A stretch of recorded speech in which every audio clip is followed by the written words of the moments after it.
It is the final night of the 2026 Saudi Pro League season, and the title is still to be decided. Will it be Al Nassr's or their capital rivals, Al Hilal's? Welcome to Riyadh from wherever you are joining us. We're hoping you are looking forward to this as much as we are.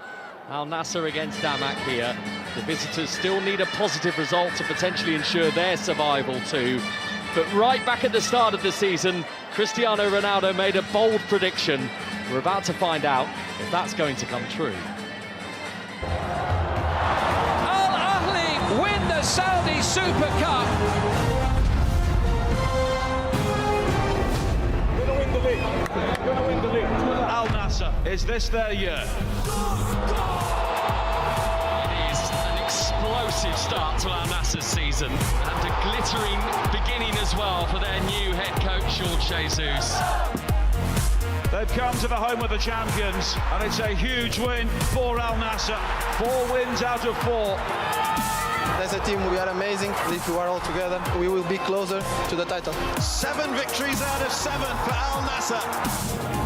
Ronaldo! Sensational! Nobody win the championship in the middle. We have to continue. 16 wins in a row for Al Nassr. Cristiano Ronaldo brings up a century of goals in the Roshn Saudi League and has moved his team to within 90 minutes of clinching the title. The 7-year wait goes on for Al Nassr.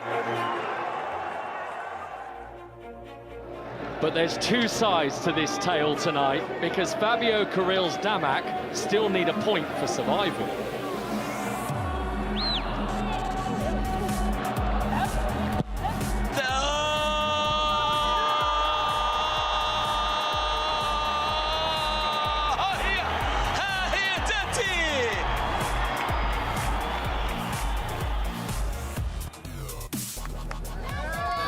It is Paul Robinson, beautifully poised this evening. This is what we've all been waiting for, and this is why Cristiano Ronaldo has come to Saudi Arabia. This is the league title he's been chasing. Had such a good start to the season. Al Nassr won the first 10 games in a row. They've actually only conceded 27 league goals this season, a real improvement. 1 league defeat at home all season. Last week against Al Hilal, it was heartbreak. They'll be hoping for a lot more this evening, and it's in their own hands. They win, and they get the trophy. And the little bit of hope that Al Hilal have is that Damak have something to play for of real significance tonight as well, because a point for them will ensure survival. Their league status is on the line as well. I mean, they're a team that are not in great form. They're low scorers. They won the last game, though, against Al Fayha after 3 straight defeats. 16 defeats this season, only 6 wins. It's a big, big ask, but if they want to stay in this league, they have to get something here this evening. Right, let's show you the starting lineup, shall we, for Al Nassr tonight. Just a little glance at that. But before we get into all of the team news, we are going to bring you some of the games that are taking place elsewhere this evening. 2 matches last night. Al Ahly's final game of their season saw them win 4-1 at Al Khalij, a victory for Al Najma as well. But in terms of the significant games affecting the one that we're watching tonight, Al Hilal away at Al Fayha, who were beaten by Damak last time out, and Al Riyadh, the team that are fighting for survival right now as well. They're at home to already relegated Al Oqtud. We'll show you that league table so you are right across the picture tonight. This is how it looks at the top. So a win for Al Nassr will guarantee the league title. However, if they are not victorious tonight and Al Hilal win their game, then Al Hilal will win the title, because they have a better head-to-head record. It is a head-to-head record for 4 goal difference in the Saudi Pro League. And Al Hilal, having beaten Al Nassr and drawn, as we will all remember last week, they've got the better head-to-head record over Al Nassr, so the title will be theirs if they win and Al Nassr do not this evening. Down at the bottom, similar situation really with Damak and Al Riyadh, because Damak have got a better head-to-head record between those 2 teams, so a point will be enough tonight regardless of whether Al Riyadh beat Al Oqtud. They'll both potentially finish on 30 points, but Damak would be the ones that survive. But of course, if Damak lose and Al Riyadh win, then Damak will be relegated in the capital this evening. so much belief. I'm sure there'll be a big dose of nerves as well that will be reverberating around the Al Awal Stadium ahead of kick-off this evening. And this is what the Al Nassr team looks like. 2 changes, and actually both of the changes from the draw with Al Hilal here are in the centre of midfield. So Ayman Yahya and Abdullah Al-Kaibari come in. Marcelo Brozovic is injured. Ali Al-Hassan also dropping out. So they are the changes for Al Nassr. Angelo back on the bench as well, which is a boost for Jorge Jesus, just in terms of having an extra attacking option to utilise from his substitutes this evening. And for the visitors, Damac, the significant piece of team news is that Valentin Vada, the Argentinian, who is their leading scorer this season, in fact he's got more than twice as many goals as any other player in this Damac team, he is suspended, so he's not able to play tonight. Abdullah Al-Kaitani is also missing, so from their victory over Al Faya last time out, Roubaix comes in, and it is going to be a back 5 from the visitors, as well as Dari Al-Anazi, a former youth player with Al Nassr. Well, I just wonder how much this team are going to be affected by everything that's happened across the last week. They were seconds away from winning the league title when they led Al Hilal and then conceded late on. And then, of course, at the weekends, they've been beaten in that Champions League 2 final as well. It's been an incredibly disappointing week for Al Nassr. You look at the season that they've had, to lose out in the final, what was it, 3 seconds against Al Hilal, and especially in the manner that they did. The long throw, the own goal from Bento. I mean, it was a terrible ending to a game. And then when you look at the Champions League again, you know, they've got knocked out that, lost that in the final. That man there, he's absolutely desperate for silverware, and this league title is exactly what he wants. This is the reason that he's come to the Kingdom of Saudi Arabia, and yet again he's got an opportunity to do that this evening. A really good opportunity. You look at his stats, you look at his statistics, he's been absolutely fantastic once again. Ever nearing that 1,000 goal mark. Well, Damac not the primary story tonight, but they could make themselves the story. A point will guarantee survival regardless of the Al Riyadh score. 3 without a win until last week, and then they beat Al Faya, and they're in the driving seat now in terms of staying in the league. It's a really big ask for them this evening. You know, they have to get something tonight. To Al Riyadh, we're looking at their game. Already relegated, Al Riyadh at Al Uqdoud. It's a difficult game. And I think for Damac tonight, it's a big ask. I think they're relying on other people. Only 6 league clean sheets all season. It's a big task for them. It's all about Al Nassr and the party this evening. And this place is ready to party should Al Nassr get the job done. Let's hear from the 2 coaches ahead of kick-off. Hoje é o jogo do tudo ou nada, ou seja, tivemos 11 meses para que este dia acontecesse. Hoje temos a possibilidade do nosso estádio, com os nossos fãs, de ganharmos o jogo e sermos campeões da Arábia Saudita, que é o nosso grande objetivo, e acreditamos que temos capacidade para que isso possa acontecer e que os nossos fãs estejam com a equipa, ajudem a equipa a ganhar este título, que é um título muito desejado para a nação do Al Nassr. Sim, último jogo da temporada, um jogo decisivo para as 2 equipes, o Nassr para ser campeão e a gente para permanecer na divisão, né? Realizado com o trabalho até agora, pela recuperação do time na competição, né? Dos 17 pontos que conquistamos e que coloca nós nessa última rodada em condição de permanência.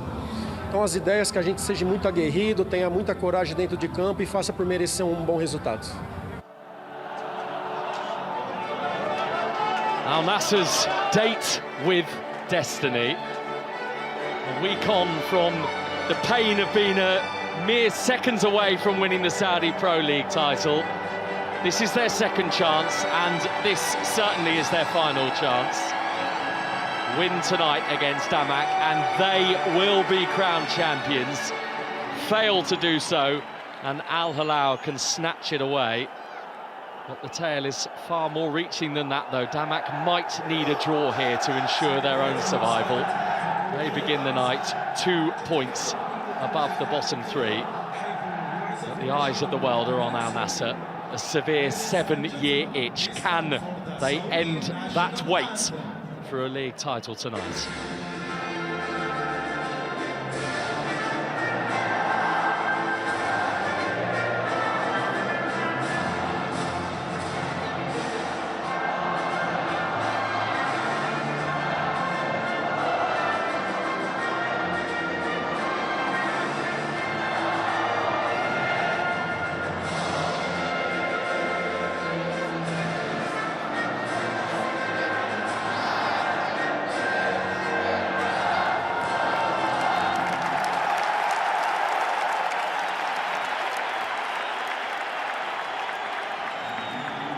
And so, the last dance of this fascinating, enthralling Saudi Pro League season.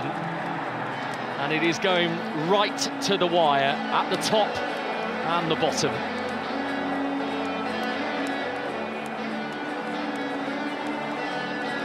And I imagine, regardless of your vested interest in football, in the kingdom and beyond, they will be all eyes on this one tonight. It's unmissable content. Here come the team of officials to be given the match ball by the chief sponsors, Madden. And there is the name of Sultan Al Ghanam on the back of that shirt, who could be missing for quite some time now, having sustained a tear in his anterior cruciate ligament. So all our thoughts are with him. What a blow that he's not going to be able to play a part in what could be a significant night in Al Nassr's history.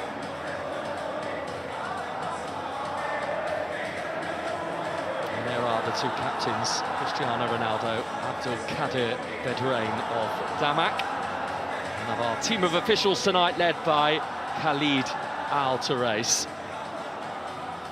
The support of those as well in the VAR hub.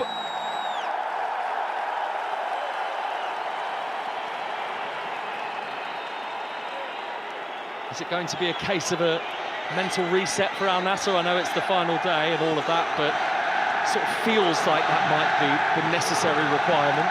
Such a huge occasion for them. I mean, we were here inside this stadium only a week ago and we thought they had it done, and they thought they had it done. They thought they had the league title, they thought they'd won.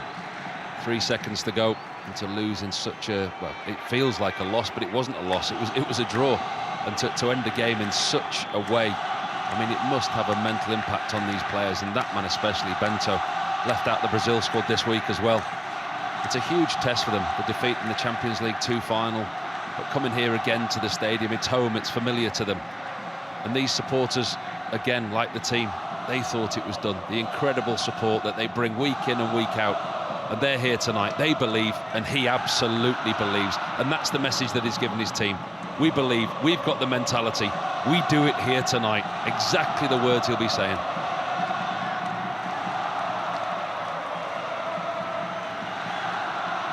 You've seen Cristiano Ronaldo through the years be pumped up, but that little insight there into that team huddle tells you everything you need to know about what this means to him, to this club.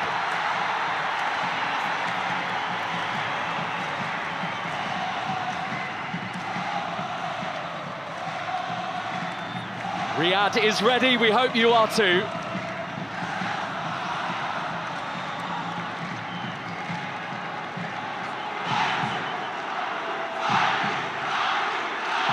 After a fascinating few months, it all comes down to this.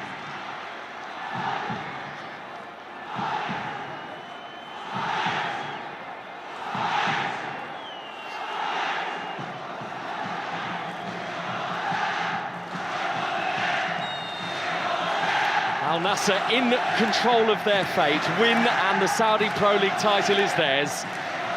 But Damak have got everything to fight for as well. Their own situation far from clear. 2 points above the relegation zone. They may very well need a positive result here. But Paul Robinson, this is the chance for Al Nassr to end the long wait for a trophy that they so badly crave. It's a big ask for Damak coming here this evening, and you can see already how submissive they are with possession. That back five that we spoke about prior to kick-off, the defensive shape, all those red shirts, immediately they drop off, allow Al Nassr the possession. The territorial advantage will be for Al Nassr, and it's about patience for them. They have to take their time in the build-up. That man there, been there many times, done it many a times, been there, done it, won it. But what he would give for a win tonight, and that all-elusive title for Al Nassr. 2019, it's been a while, and don't they know it? Said this week, George Jesus, if I had to choose to win one trophy this season, it would be the league. That was my focus from day one. And that now is the only trophy that Al Nassr can win this season. And it is Fabio Carril's Damak, whose job it is to try and quieten the noise of this raucous stadium. First delivery into the Al Nassr penalty area, and away it goes from Al Amri. Yes, it was his centre-back partner, wasn't it, Mohamed Simakan last week, who rather surprisingly popped up with the opening goal and for so long looked like the winning goal against Al Hilal. He's the one who's come out of that centre-back position to win it back for Al Nassr and to get them moving as well.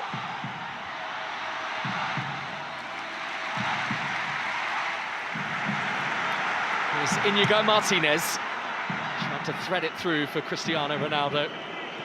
It's enough on it from the Spaniard to the Portuguese, but maybe a sign of some early Damak nerves. Brozovic will be a big miss for Al Nassr this evening. We know his creativity, and he sits in that holding midfield role. Quite a lot of what they do go through him. When you talk about breaking the lines, he's there, he always finds those spaces. It's going to be a big miss.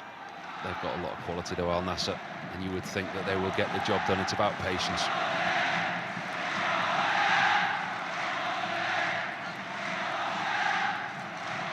Felix, one of the star players of this Al Nassr team this season. Hurried forward by Kevin, but with accuracy towards Al Nassr. Taken off him by Felix. Mane now. One back again by Tariq Abdullah for Damak. An issue for Al Nassr that is going to require some attention. What they'd give for an early goal, Al Nassr. I think we'll see this playing out for the early part of this game anyway. Trying to stay in the game, Damak, trying to keep a clean sheet as long as they can. We say it all the time, but this is one of those games that you break down into sections. Get to 20 minutes, keep a clean sheet for 20 minutes, get to half-time, and they'll try and stay in the game as long as they can. That man there has been around a long time, the Brazilian coach, 11 clubs as a manager. Let's not forget, manager Al Ittihad, Al Weda, albeit a long time ago. But he's got a big job on his hands this evening. Martinez, who of course was the one that was involved in the regrettable moment, the bumping with Bento that led to the Al Hilal equaliser last week. We couldn't believe what we were watching, could we? We really couldn't believe what we saw. I can still barely believe it now, and there was nobody anywhere near either of them, was there? I mean, the long throw came in, the goalkeeper came out, there was nowhere near either of the two players. I mean, you couldn't even write a script for a movie that ended like that. It was incredible. And that just makes you wonder what the script says tonight. And he'll want to be front and centre of it, Cristiano Ronaldo. Sadio Mane has been a big part of this football club for the past couple of seasons as well.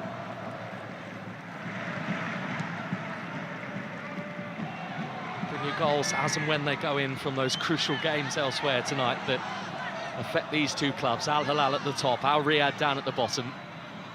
Here's Kingsley Coman. Felix. Claimed by Kevin. Doesn't appear to be in a hurry already, does he? I think we've seen in these early stages, Damak certainly won't be in a hurry. They're not overly playing out from the back either. We'll see them taking no risks. The ball will go long. They'll take their opportunity on the counter-attack. We know that Al Nassr play that high defensive line, so they may look to play in behind at times where we've seen them exposed. But actually, Al Nassr this season, they've got a really good defensive record. And Al Hilal have scored already tonight at Al Fayr inside the first few minutes. Sultan Mandash has given Simone Inzaghi's team the lead. So, as it stands, long way to go, clearly. But if it stayed as it is now, it would be Al Hilal's title tonight, not Al Nassr's. And that scoreline, I imagine, will be rippling through this stadium right now. Well, they know what they've got to do, Al Nassr. They've got to win this game. There's no way you can go into a game and try and get the draw or manufacture a result. They know tonight, Al Nassr, that they have to win. Damak free kick, a little too lengthy for Jamal Harkas, Moroccan centre-half.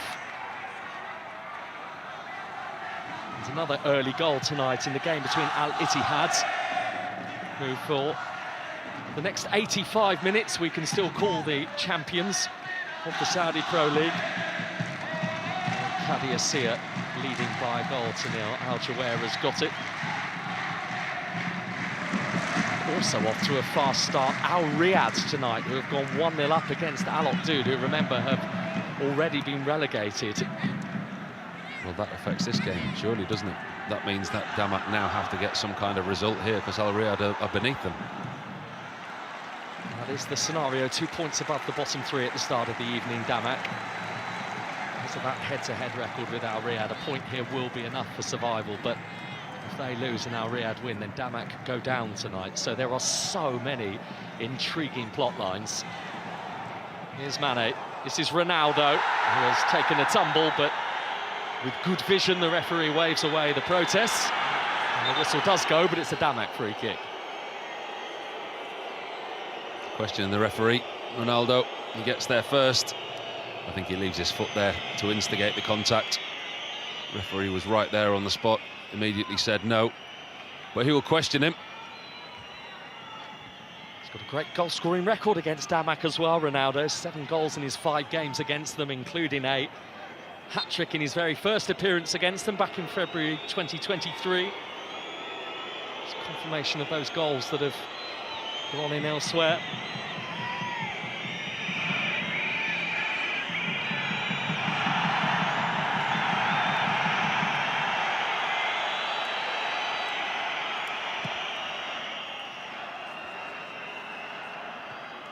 Kick headed away by Bouchal. Further forward by Martinez for Al Nassr. This is the league table as it stands now. Coman, but remember, we need to get clarity on that because it would be Al Hilal's title as it stands. Coman swings it in, that's blocked. Joao Felix. Through to Mane. Mane doesn't get the corner because the offside flag is up against him. Looks like he's given a slightly freer role tonight, Sadio Mane, as we know, occupies that left-hand side, and how well he does it. He's popped up on 1 or 2 occasions in the middle there. That time he tried to break the defensive line, flagged offside. Referee already having a word with the goalkeeper. Time wasting. The Al Nassr fans inside the stadium know exactly what's going on. Well, they were only beaten 1-0 by Al Hilal at the end of April, Damak. They got a point against Al Qadisiyah last month as well. This team have tended to give the heavyweights of the league a run for their money this season. Yeah, 2 wins in their last 16 away, though. It doesn't bode well for Damak. It was always going to be a huge challenge for them. When you want to stay in a league of such quality like this, you don't leave it till the last game when you're playing the potential champions.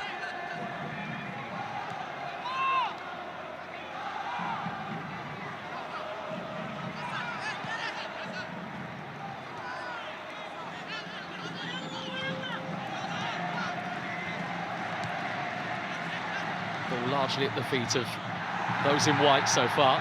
Coman has it taken from him, and Simakan's boot was high.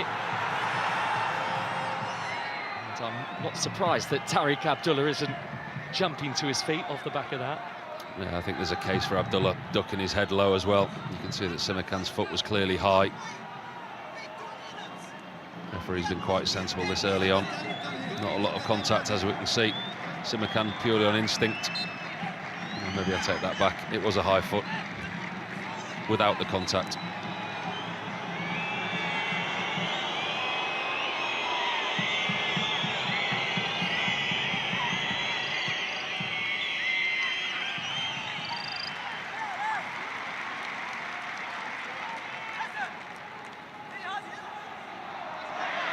That shows you there from the goalkeeper. The long ball, they've got no intention of playing out. They've got no build-up play. They're here to stay in this game as long as they can, make it difficult, make it hard, break it down, stoppages, free kicks, set plays, corners. And they are without one of their most creative tonight as well in Valentin Vada. The Argentinian, 11 goals this season. He also got 2 assists last week in that 3-0 win over Alfea. Look at Joao Felix, he's doing the counting for the referee in terms of how long the goalkeeper's going to cling on to it. This is what Al Nassr need to avoid. We're only 11 minutes into the game. You know, be patient. You can see the way that Damak have set up already. They're here to be defensive. This has gone back to the goalkeeper, off Ronaldo, so he quite rightly takes his time and he picks it up. But the frustration levels from Ronaldo, from Felix, take your time, there's a long way in this game to go. The quality will come through eventually, and this is the same type of game that they've faced all season. They've had to build up and they've had to be patient, and I'm sure at some point tonight their time will come. Haven't had it all their own way, have they? They have had to navigate periods of adversity across this campaign, Al Nassr. That's what's made the tale so compelling.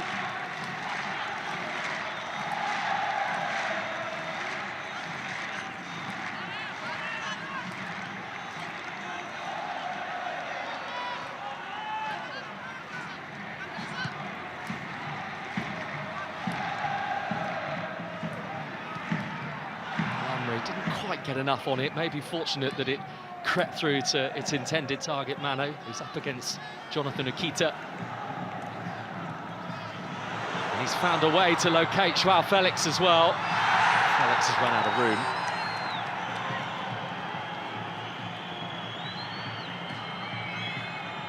Does well there, Harkas, the central defender. Just stands his ground, doesn't put a challenge in. Uses his body strength.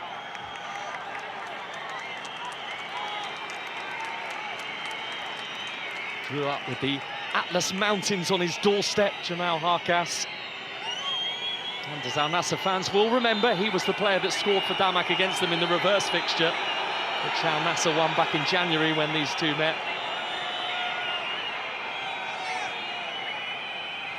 A yellow card here for one of, if not Jorge Jesus himself, or perhaps one of his backroom members of staff here for something that's been said. If you're going to start booking Jorge Jesus for his touchline antics, I think he might have served a few bans this season. That technical area means nothing to that man. He lives and breathes every single minute. He's a credit at his age, he really is. He's a joy to watch. He's not taking much joy in watching Kevin at the moment, though, is he? Because Kevin is taking as long as possible, and I think that is what is irritating Al Nassr's technical area. Here come Damak, though, couldn't quite take it with him. Arielson there, who is going to be playing that lone forward role tonight for Damak.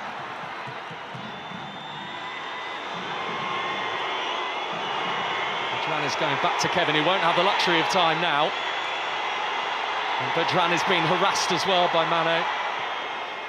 And he's been bothered by it, he's given it straight to Yaya. Losing out to the Damak captain, who gives it the full treatment. So versatile, Yaya, Arman Yaya. I've seen him play at left back, right wing back.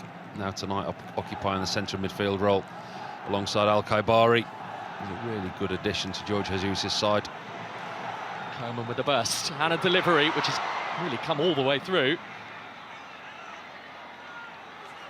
Simakan and Yaya, a combination of the two, getting it back off Okita. Martinez. Bedran's clearance and then awkwardly off an apologetic Okita. It's an Al Nassr corner. Clumsy, really clumsy from Okita. The last thing they need to be doing is causing their own problems tonight. Damak are going to be under enough pressure as it is without conceding needless corners. It's got a different feel about it tonight in Al Awal Park, even different to last week against Al Hilal.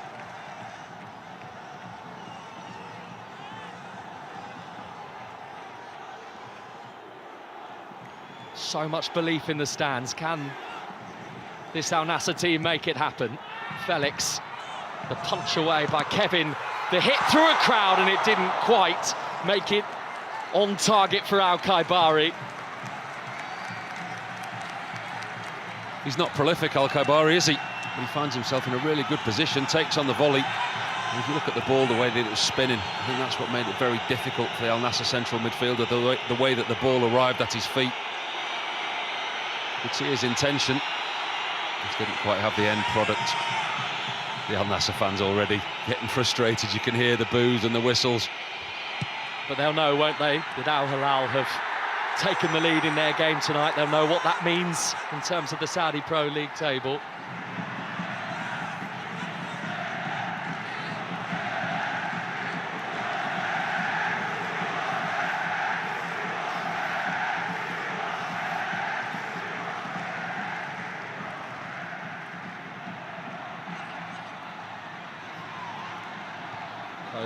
Clever. Felix, Ronaldo asking for it, and so was Mane, who had taken up a nice position. Don't have a way out at the moment, do they, Damak?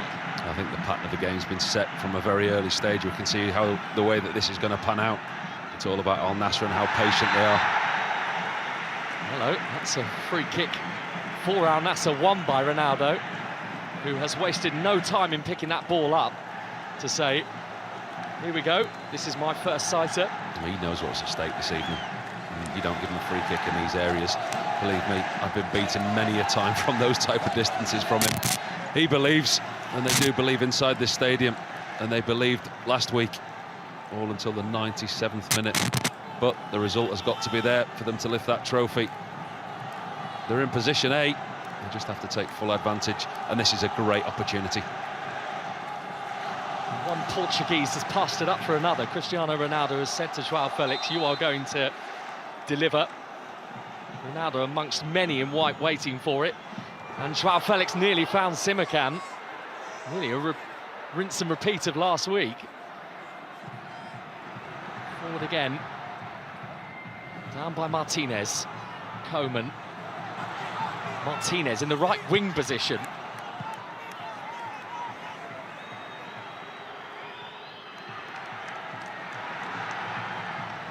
Felix doing brilliantly. And still past Okita. Here's Mane. Felix has ended up on the ground, having distributed the ball. Driven away by Bouchal.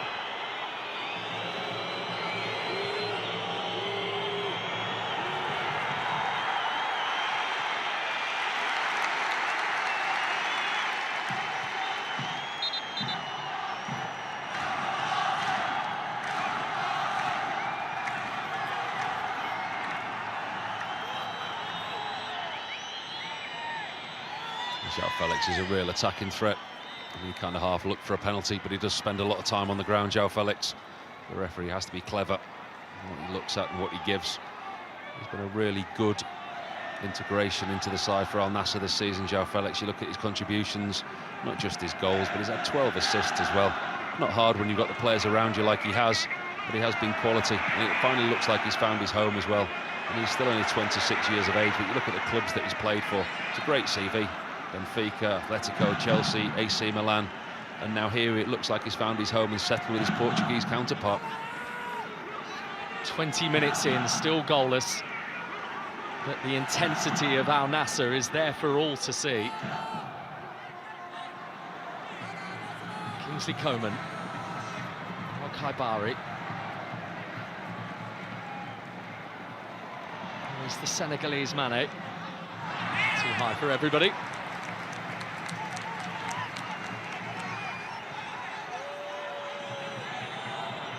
We are hearing that Al Fair have had a goal disallowed against Al Hilal, so it is still Al Fair 0, Al Hilal 1. And a reminder is if you need one, that if it stays as it is, his old club are winning the title tonight and not him.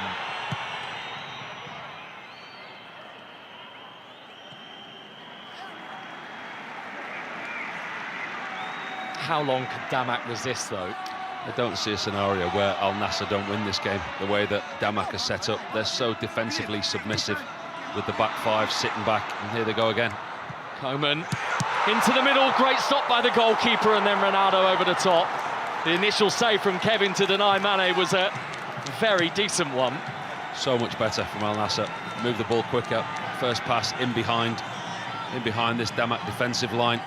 It's a super ball, well-timed run from Coleman. This is what he's done all season. First time pass across the 18-yard box. Sadio Mane cutting in from the left-hand side. So many people expecting to be out there on the left wing, but he cuts in and he times his run excellently well. The only thing for him is it's straight at the goalkeeper. I think either side of the goalkeeper, and he scores.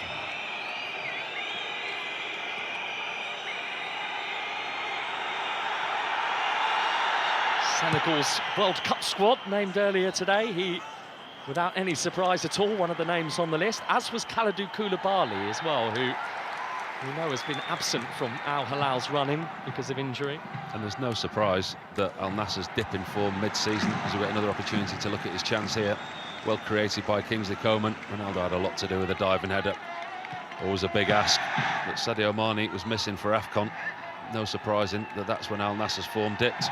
Came back, I mean, still at 34 years of age, the Senegalese international, over 115 caps for his country, has such a big impact. I was hoping he was going to hear the sound of the whistle there, Mane, but now Al Nassr free kick.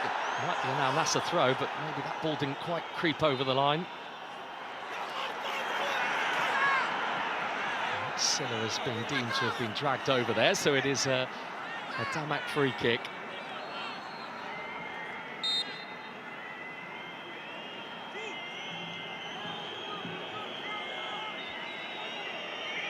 I think the concern for Al Nassr will be that they will not want this game to play out in the manner of the Champions League 2 final at the weekend against Gamba Osaka, the Japanese team that they unexpectedly were beaten in that final bye. They had 20 shots, Al Nassr, compared to Gamba Osaka's 3. The last thing that Al Nassr need is for this game to go deep, as we say. They need to get the goal and they need to rest nerves very quickly. They don't need this game to be 0-0 after 60 minutes, 70 minutes and go late, needing a goal to then go on and win the league. They need to get the goal very quickly and press high and keep going the way that they've started. Be patient, but at the same time, the longer it goes, it's going to become more nervy. You can hear the atmosphere change inside the stadium. We are a quarter of the way through the night. And as it stands, it's Al Hilal's title.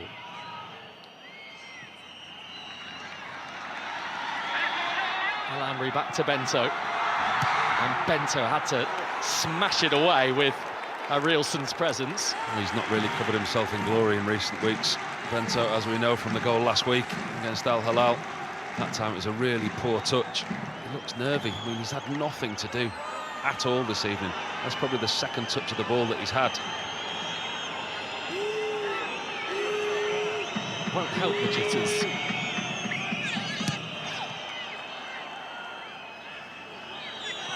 And Silla got the first of the 3 against Al Fayha for Damak last week.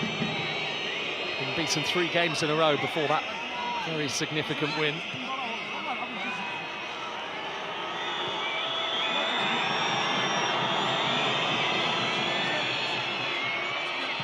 Actually didn't win any of their first 10, Damak, in the Saudi Pro League this season, and only 1 win in their first 20 league games. They didn't win any of their first 10, yet Al Nassr won their first 10 in a row. I mean, there's the contrast, and there's the gulf in class. But pressure does funny things to players. Yellow card for Sanusi Hassawi for delaying the restart.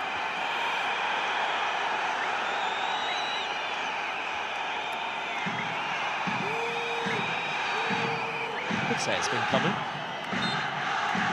You can clearly see the game plan from Damak.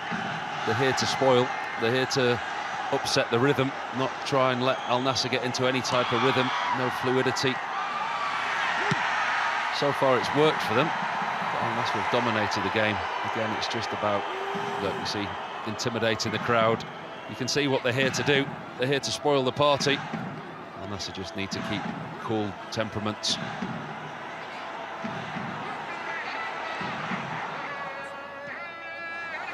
Alex has made a bit of a hash of that. Well obeyed.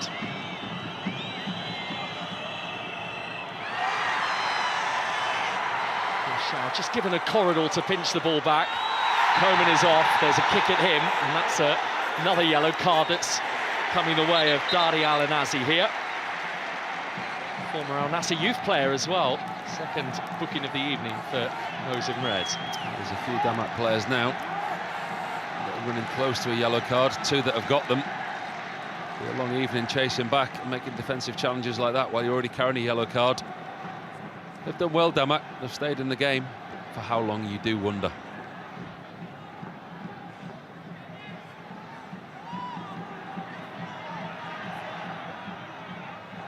The tension is growing.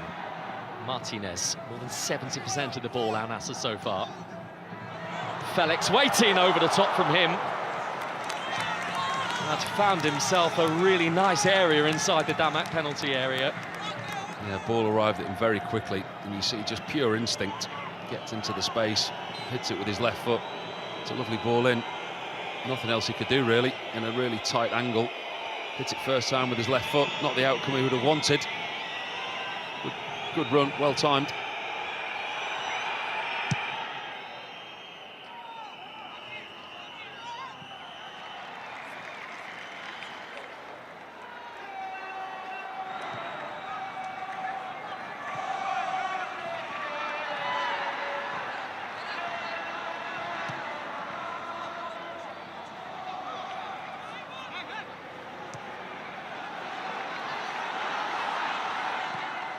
Roshal moving forward to be part of the latest Al Nassr attack, and there have been plenty of them in the 28 minutes so far in the capital. And they keep coming. What a play it goes off Hassan Roubaix. I think Roshal, the right back for Al Nassr, could play a big part this evening. When you look at the way that Damak are defending, they've got it pretty much sorted in the middle. But when you get the overload, the 2 fullbacks, Martinez is not going to really push forward that much. He's naturally a central defender, as we've seen him play there. But Roshal on the right-hand side can be a real attacking threat for Al Nassr. On the overload, on the outside, creating chances, putting crosses in the box. And he will very much be hoping to get on the end of one here. Felix Martinez. And plucked from above the head of Ronaldo by Kevin. It was a well-worked corner. Well taken by Felix. Obviously picked out Martinez at the far post. His job was just to help it back into an area. Kelvin just couldn't quite get the contact or power that he would have wanted. It's almost the same corner kick routine that led to the Al Nassr goal against Al Hilal last week. A deep one towards Martinez. Well, if it works, why change it?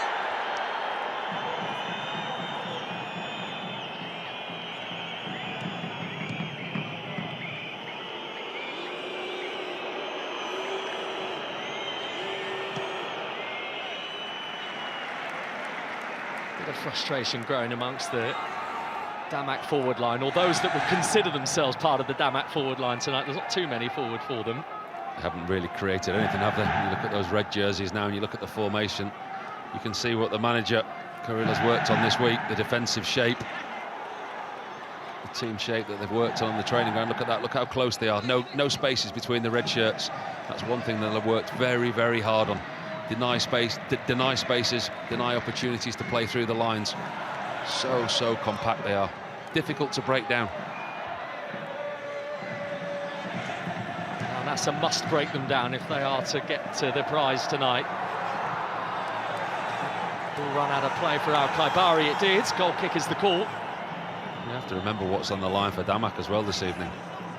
You know, for them to stay in this league would be a huge achievement. You look at their last 3 seasons, they finished 14th, 10th and 8th. So this is an area that they're not really used to fighting relegation at the bottom of the league. They had a really poor season. I mean, they've lost far too many games, 16, hence the reason that they are where they are.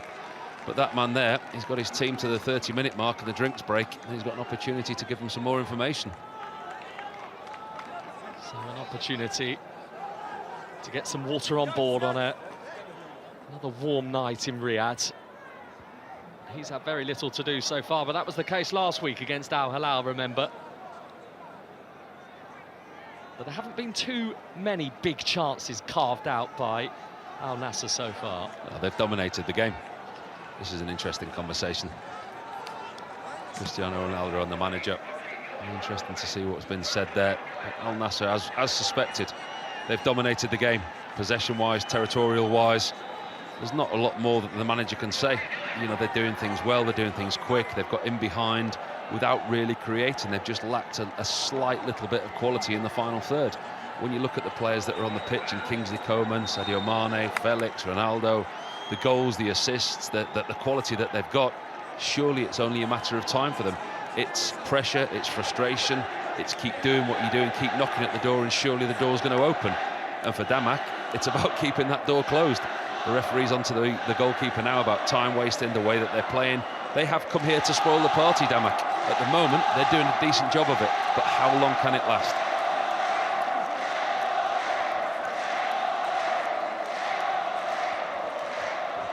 Sold out tonight at Al Awal Park.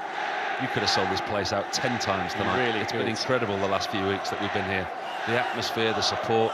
I mean, last week against Al Hilal, you told me they were queuing outside for hours before the game, weren't they? Yep, and same again tonight. They have been here very early, the Al Nassr fans, to try to give their team the best support they possibly can.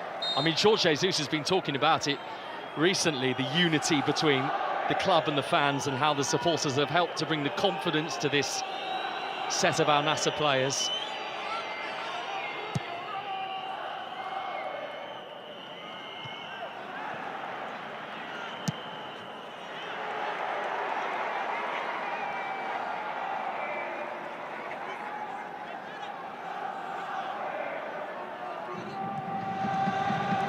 It's almost impossible, I think, for the Al Nassr supporters to contemplate the prospect of them not ending on the right side of this tale tonight. Given their position of prominence that they have built up in recent months. Coman, that's a good ball.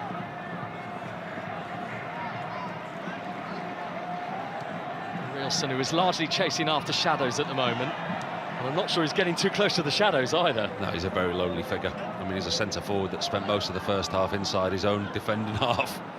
And you see him there in the middle of your picture. That's the centre-forward, and that's the attacking threat that Wضmك have at the moment. All one-way traffic, pretty much as expected. 2 points clear at the top at the start of the night, Al Nassr, but they are not at the top of the table right now.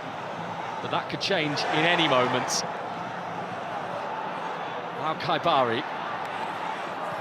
Bouchal, something different, another corner. Dubai enjoyed his piece of defending. Said Bouchal could be a key component in the Al Nassr attack, the right full-back.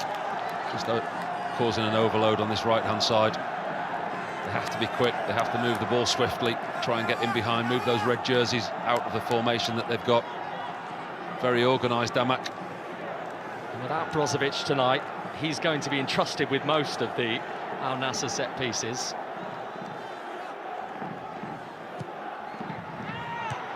The header finds the net.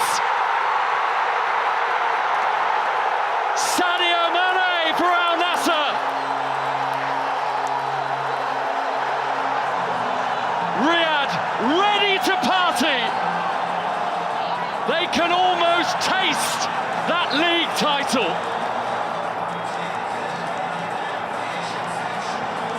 Feel the relief, feel the joy and the emotion inside that stadium. That's the breakthrough that they needed, and it's come from such a simple set play. João Felix with an outswinger. Sadio Mane doesn't have to do a lot to get himself free. 1 or 2 yards that he creates himself, gets space 7 yards from goal, and it's a difficult header, it's almost behind him. He adjusts his body, he cranes his neck, and he gets his head around the ball. One of the smallest players on the pitch, and he gets the power and direction into the bottom left-hand corner. And now the belief has started. Oh yes, they are rubbing their hands at the prospect of what might be coming their way.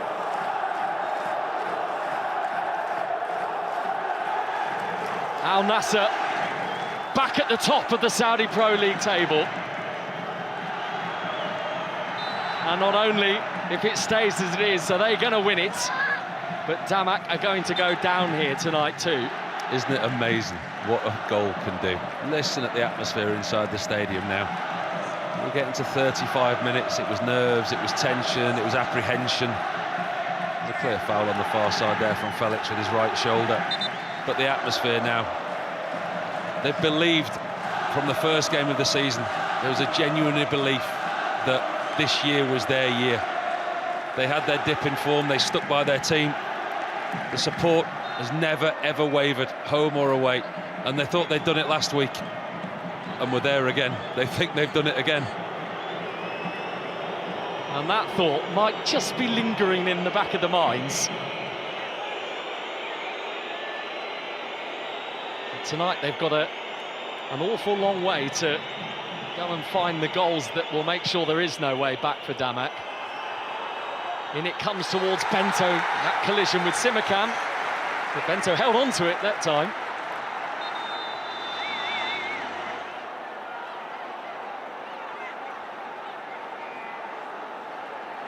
Good decisive goalkeeper from Bento. Doesn't need to go repeat of last week.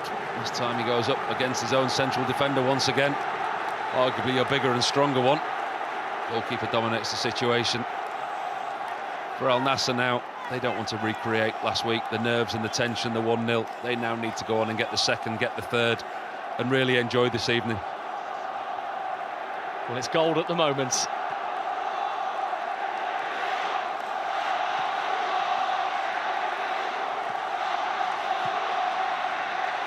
Electric inside Al Awal Park. Koeman keeping his balance and getting Al Nassr another corner. And they've already had great profits from one just a moment ago. Do you know what? They've not really created that much from open play. You know, when you look at the statistics, yes, they've dominated every category you can think of. But actually opportunities on goal, Kevin in goal for Wضmk, not had that much to do. But it's taken a brilliant outswinging delivery from that man and an excellent header from that man to break the deadlock. Can they do it again?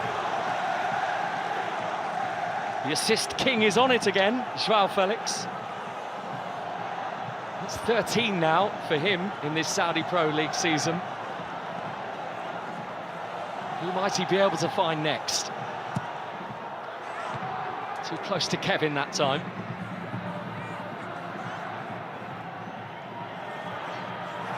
Wilson unable to bring it under control. Felix hungry to get it back. And Simakam took his eye off it.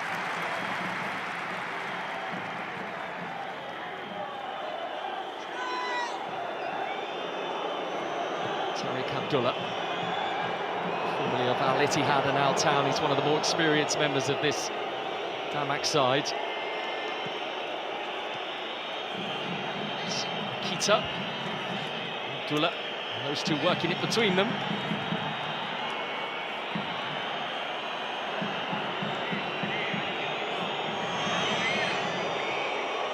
He's on loan from Bodrum in Turkey, Jonathan Akita. DR Congo man, now Al Obeid, formerly of Al Nassr. He was part of the title-winning team in 2019, the one who wears 13 for Wضmk tonight. Drawing this ball forward, far too heavy. But from a Wضmk perspective, far too familiar from what we've seen so far tonight. It's a great statistic for Al Nassr. Scored in every single league game this season now. They had done previously to tonight, and now obviously they've kept that trend up. It's a great record. Every single game that they've scored in, average 2.63 goals per game. And if that doesn't win the title, I'd be very surprised. They're on course. They are on course.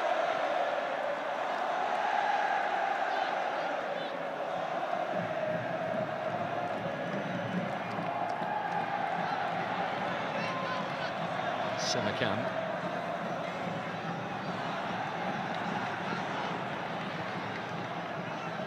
Michel. Koeman.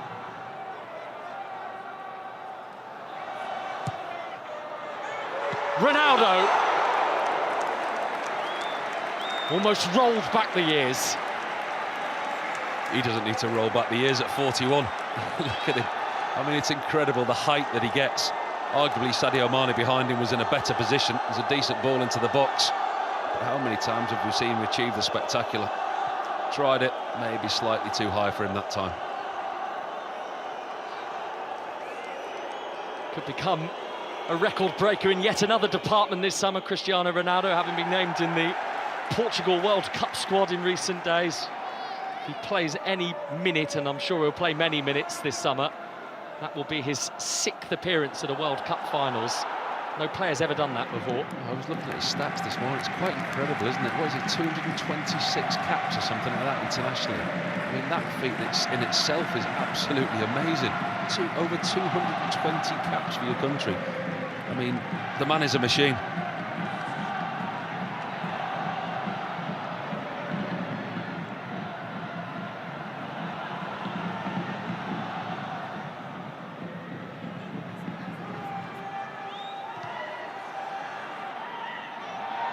Quite toying with Damak just yet, Al Nassr, but they've got an iron grip of this.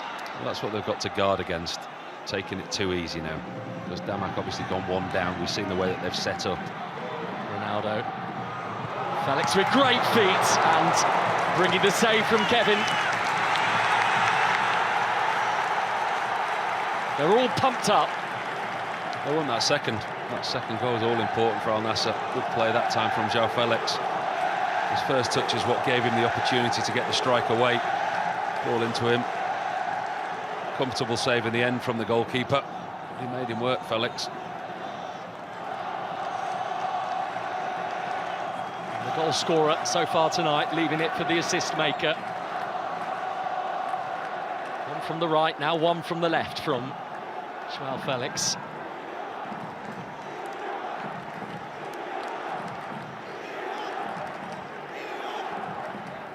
This one has the potential to really destroy Damak. Felix, it was in towards Al Amri. Laya's going to restart things, but restart by going back to Bouchal. Felix gloriously taken. Unlucky that it didn't quite run for him with Silla for company. Silla's still in the situation. Felix isn't letting him out of the Riyadh cul-de-sac.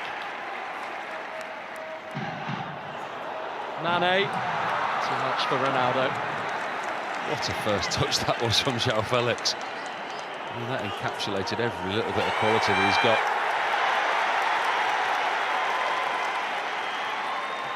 They just look like they're suffocating under the weight of the night, Damak here. But Al Nassr have to take advantage of that situation, and Ronaldo knows that. He knows that his team have to make the most of the possession they've got, the pressure that they've got. The longer it stays 1-0, Damak is still in the game. And Al Hilal are still leading Al Fayed by a goal to nil as well.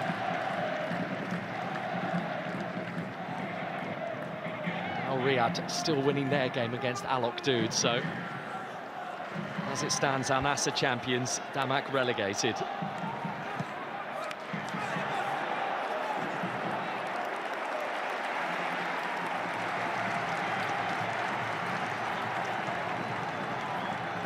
Chance again to see the goal. As you see there, Sadio Mane, he doesn't have to do a lot to create himself the space. Really poor defensively from Damak. Zonal marking, man-to-man marking. Nobody marking Sadio Mane. Thank you very much.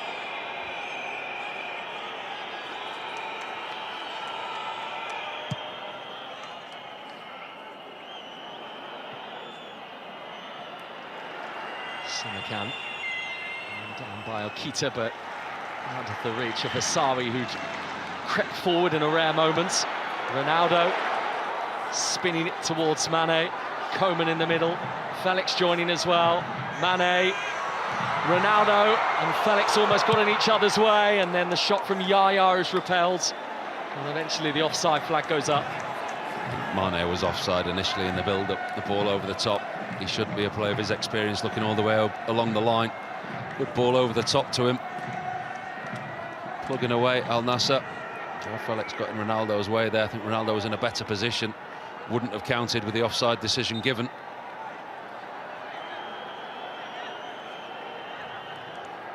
Three minutes to play at the end of the first half.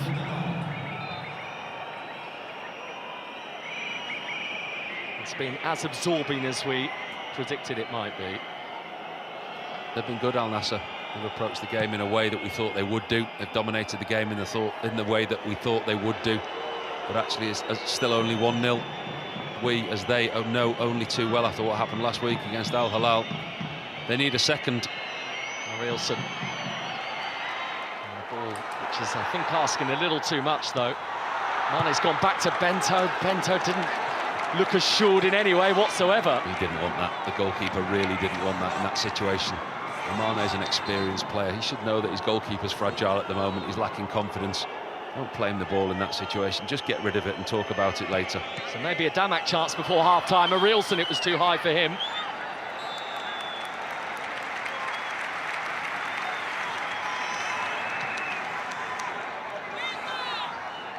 No damage done from an Al Nassr perspective. You can just tell from Bento's body language. He's not quite the goalkeeper he was 3 weeks ago. It's affected him when you make big mistakes in big games, as he did. I mean, the psychological effect that it will have had on him. So in the Champions League this week, obviously they lost that game. The manager stood by him. He's not taking him out of the team. All credit to the manager. But as Sadio Mane, you don't need to put him in situations like that. And he's not been named in the World Cup squad for Brazil either, Bento, and that will be of huge significance to him personally too. Well, it's a big blow to him, isn't it? I mean, when you look at his season, this season, he's had ups and downs. He made that mistake in the Super Cup in Hong Kong in pre-season, which inevitably cost him his place at the start of the season in the Al Nassr lineup. Got his place back, and then that big mistake last week against Al Hilal. Looks like it's cost him his place in the Brazil side. You just wonder how he's going to come back from that. Needs a summer off. Marcas lifting it forward. Damak now trying to avoid a summer of despair themselves here. They're relying on favours elsewhere right now for their own Saudi Pro League survival. We had such drama at the end of last season, didn't we? I mean, with the relegation battle, it was incredible. All the way to almost 100 minutes, and then decided with that late penalty. Surely we couldn't have something as similar tonight. It's the Saudi Pro League, it always delivers us something. Arielson, nice footwork. Ploughs his shot straight into Al-Khaibari. This is Silla. Just a bit of a late flourish from Damak at the end of this first half. Which is only now a few seconds away from reaching its conclusion.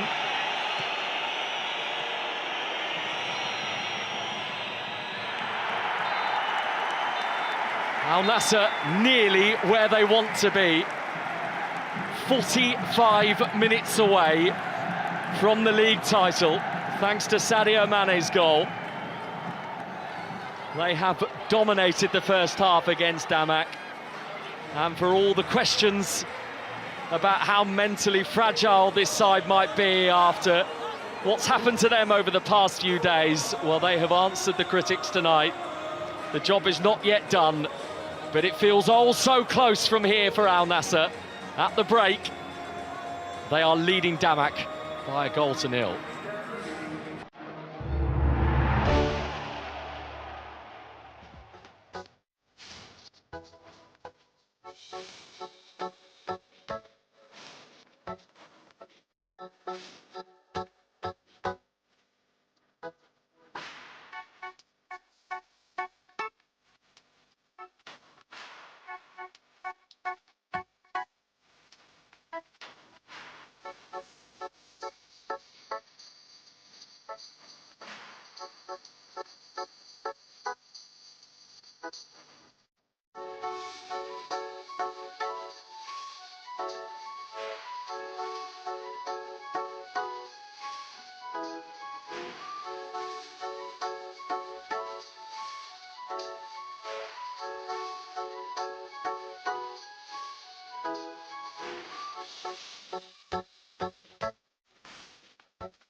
Well, Al Nassr, final night of the Saudi Pro League season, 1-0 up against Damak in a game they know that if they win the league title, and Paul Robinson, they've been in control. No, they've been much the better side, as expected. It's been all about Al Nassr this evening. It's about how quickly they rotate possession, how quickly they move the ball, and try and pull out this Damak side from their defensive shape. Kingsley Coman, as we know, the quality that he's got, the assist that he's got, gets in behind. They look so much better, Al Nassr, when they move the ball quicker.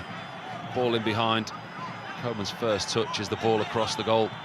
Sadio Mane gets in a really dangerous position, and that was the warning for Damak.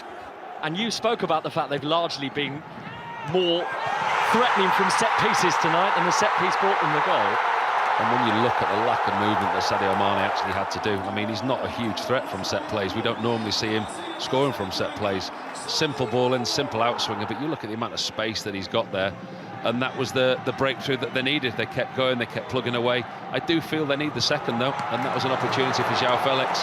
His first touch, turn, really good shot. Save that you'd expect the goalkeeper to make. 1-0 up, but created chances. They will want more. Right, let's show you some of the action that's taken elsewhere in the Saudi Pro League tonight. Remember, all of these games getting underway at the same time. Al Hilal 1-0 up at Al Fayha this evening. The early goal from Sultan Mandash.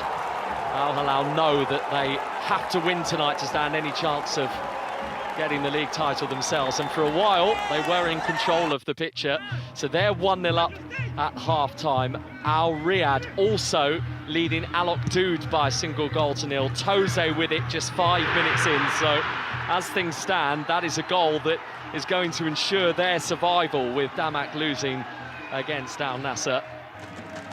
And let's just show you some of the goals, and there's been 4 in the first half between the outgoing champions Al Ittihad and Al Qadisiyah. Al Jawair sliding Al Qadisiyah in front inside the first 2 minutes of that game tonight at Alimma Stadium. And here is the really interesting part in terms of the race for the Golden Boot, because Julian Quinones, who began the night 2 goals behind Ivan Toney at the top of the table with his 32, has scored 2 goals almost within 60 seconds of one another. A penalty, and then immediately from the restart, his second of the night, his 32nd league goal of the season. So he's level with Ivan Toney as it stands. There was another penalty just before half-time converted by En Nasiri, but Al Ittihad at half-time trailing Al Qadisiyah by 3-1. And in terms of the other scorelines tonight, the only other goal that we've had is that one for Moussa Dembele for Al Ettifaq, who are 1-0 up at Neom SC. Right, let's take you inside the Saudi Pro League and bring you the flavour of last week's capital derby that was played at this very stadium, Al Nassr against Al Hilal. One man who can deliver, Marcelo Brozovic. Martinez. And Simakan drives Al Nassr in front. We are in Riyadh for a seismic night of Saudi Pro League football, as big as it gets. The top 2 squaring off with absolutely everything on the line. The leaders Al Nassr against their rivals Al Hilal in a capital derby for the ages. 5 points between them. Al Nassr have played a game more. A win for Al Nassr tonight, and they win the league. If they draw the game, then it's very likely we'll go to the final day with Al Hilal still with 2 games to play beyond tonight. But an Al Hilal victory here, and if they win their last 2 games, then they will be the 2026 Saudi Pro League champions. Partita importantissima, decisiva per le sorti del campionato. Sia noi che la Nasr abbiamo fatto un ottimo cammino, però sappiamo che stasera è decisiva, i ragazzi sono concentrati, hanno lavorato bene e tutti quanti noi sappiamo la posta in palio di questa partita che è altissima e cercheremo di fare del nostro meglio. A ser grande jogo muito tático. Espero que a equipa do Nasr consiga desbloquear o jogo e ganhar, porque o grande objetivo neste momento é ganharmos para podermos hoje sairmos daqui já com o título. Can they make it their night? What a huge evening this is, to come to a climax of the league like this with these 2 going head-to-head. Almost a title decider. It's absolutely huge for Cristiano Ronaldo and his Al Nassr team. They've led the way for most of the season. They had that dip in form in the middle, but now it's a question, can they actually get it over the line?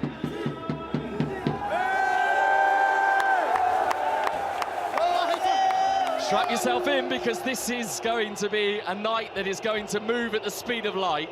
Now Nasser can grab the title. Al Hilal with a chance to snatch it away.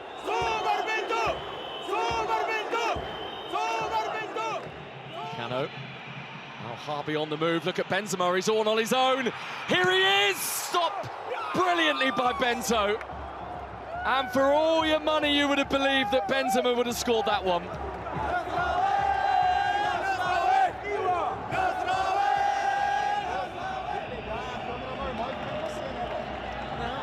Beautiful feet. And he's gone past two. Tambakti as well. Joao Felix, brilliant block. That was Ruben Neves. Brave and bold, and putting himself in the perfect spot to send it behind for a corner.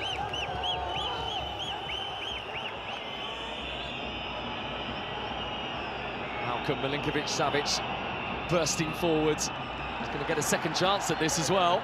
Benzema! But it isn't going to count. It is offside.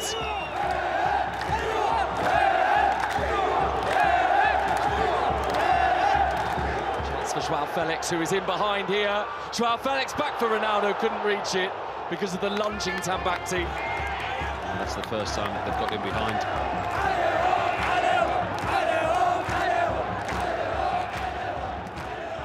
There's one man who can deliver, Marcelo Brozovic. Martinez. And Simakan drives Al Nassr in front. And maybe, just maybe, the long wait is almost over for Al Nassr. Listen to the noise inside this place, and it's come from the most unlikeliest of sources. Mohamed Simakan pops up inside the 18-yard box and hammers home from close range.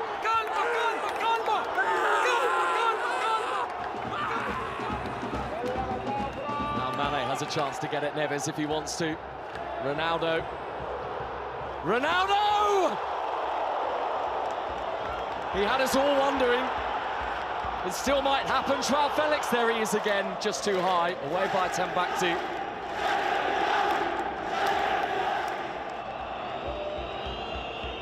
As it stands, Al Nassr are 8 points ahead of Al Hilal, and that is an insurmountable lead.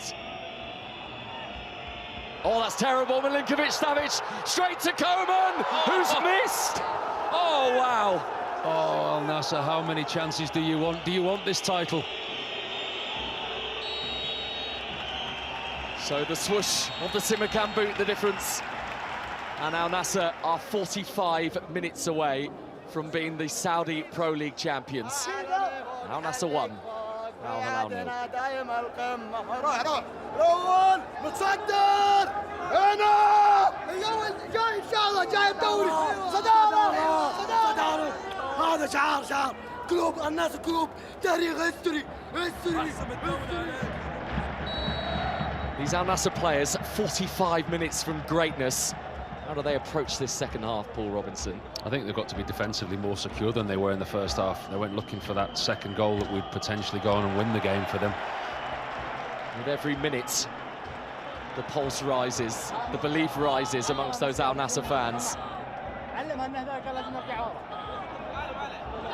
Great work by Bouchard, who's gone past Akticek and the assistant referee, and has still reached the ball, and it's spilt by Bono, but not in the direction of Yaya.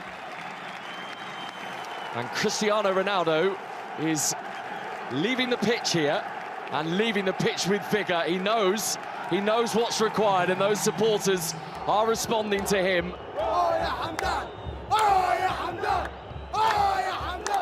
There's going to be 8 extra minutes. Hanging on time. Al Hilal are going to have to dig so deep here. 7 years of pain, 7 years of heartbreak and hope. And now, finally, Al Nassr can touch it.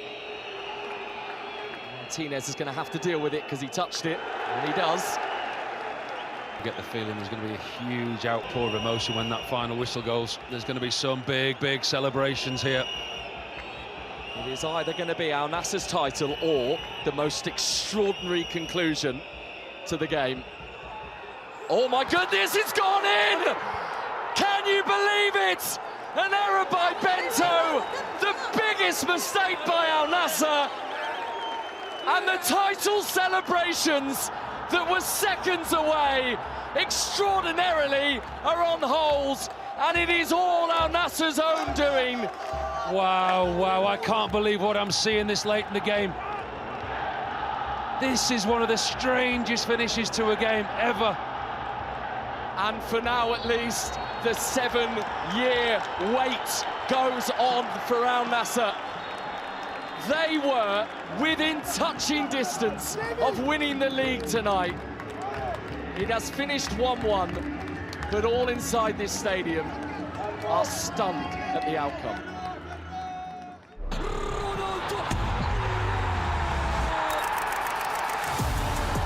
Three Premier League, 1 Champions League in Manchester United.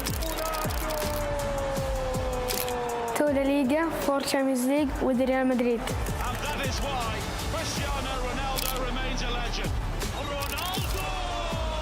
2 Serie A with Juventus. 1 European Championship with Portugal. 5 Ballon d'Or. Trophies, relentless for Cristiano Ronaldo. What about that? And it's Ronaldo again. The biggest player arrives on the biggest occasion. With the Nasr, maybe this is the year.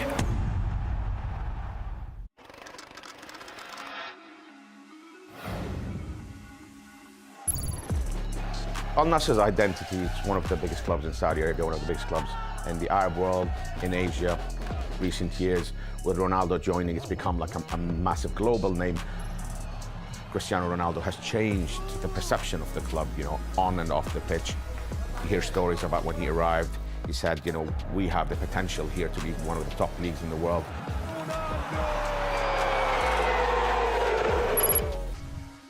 Al Nassr's nickname is Al-Alami. Al-Alami means the global or the global club. That nickname came because of their achievements in the 20th century. They won the Asian Cup Winners' Cup. They also played in the Club World Cup. They've won the league 10 times. They recently won the Arab Club Cup with Ronaldo. So by far the most famous name in Al Nassr's history is Majid Abdallah. Majid Abdallah is the first Saudi football superstar. He is the top scorer in the league's history. So Al Nassr being in Riyadh gives us one of the biggest rivalries in Saudi football, with Al Hilal, of course. Even before the arrival of Ronaldo and Neymar and all these big names, you know, this was a massive game, you know, which attracted massive crowds. You can see, like, whenever the derbies played, the colour, the tifos that the fans bring, the chants. There's a massive football culture in Saudi Arabia, which has existed for decades. Al Nassr Stadium is Al Awwal Park, which was established in 2015. A very attractive stadium, you know, it's a very modern stadium. It will be renovated for the 2034 World Cup, and by that time, its capacity should go up to above 40,000. The obvious star players for Al Nassr are Cristiano Ronaldo, Sadio Mane. These are players that have been there for a couple of years now. Marcelo Brozovic as well, who came from Inter Milan, has proved to be like a very, very valuable player.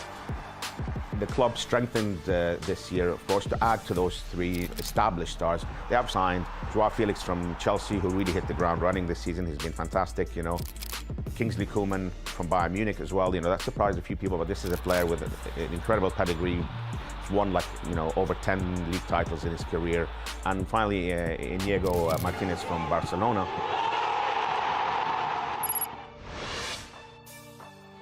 Now, you know, with Jorge Jesus, who's incredibly, like, was Al Hilal's coach, their nearest rival. So it was a big coup to sign him. The coach is a very progressive coach, very attacking coach. The season has started off fantastically for them. You know, they've hit the ground running. We know the obsession of Cristiano Ronaldo to win the title. We know they've got a strong squad. They've got the new coach, you know, who has experience of winning the title, you know, with Al Hilal. I think the expectations now is that the time has come for Al Nasser to win the Saudi Pro League.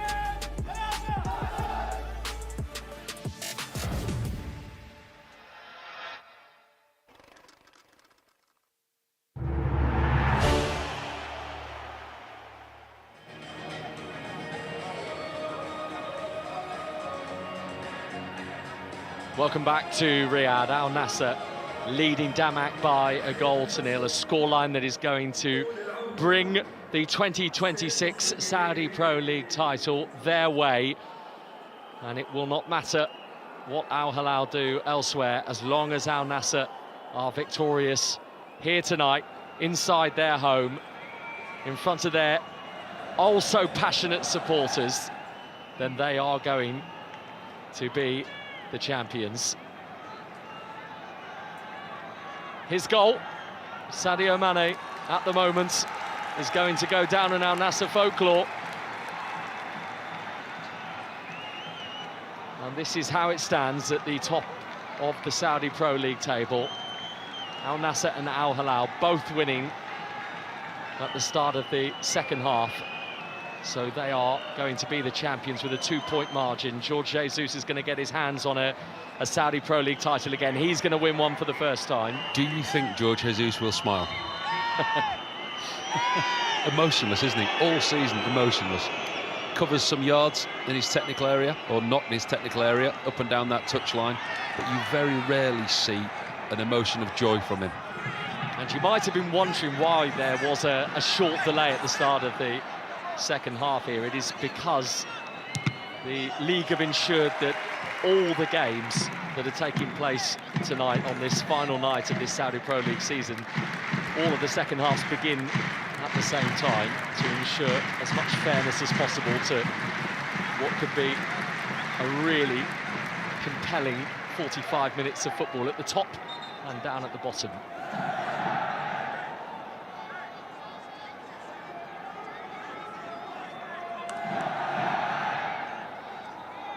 The trouble for Damak, Paul Robinson, is there wasn't a huge amount, if we're going off the evidence of the first half, to suggest that they're going to get the point they need for survival. Without Varda, they had very little attacking threat. I mean, they were dominated in the first half, and they're going to have to find something very different to the first half performance in the second half if they want to take anything from this game. The longer the game goes, though, Al Nasser, it'll be nervy for them. They want to see the game out. The next goal, we say it all the time when we're watching football, but the next goal in this game is more crucial than many others. Al Nasser win this game, get the next goal, they win this game. That's it, job done. Damak win this game, well, there's a different take on the game then.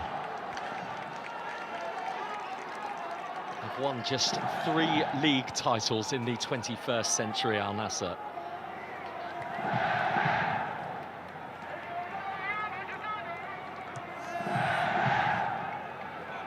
Simakam scored the opening goal of the game last week against Al Hilal, but for 90 plus 8 looked like it was going to be the night that Al Nasser won the league.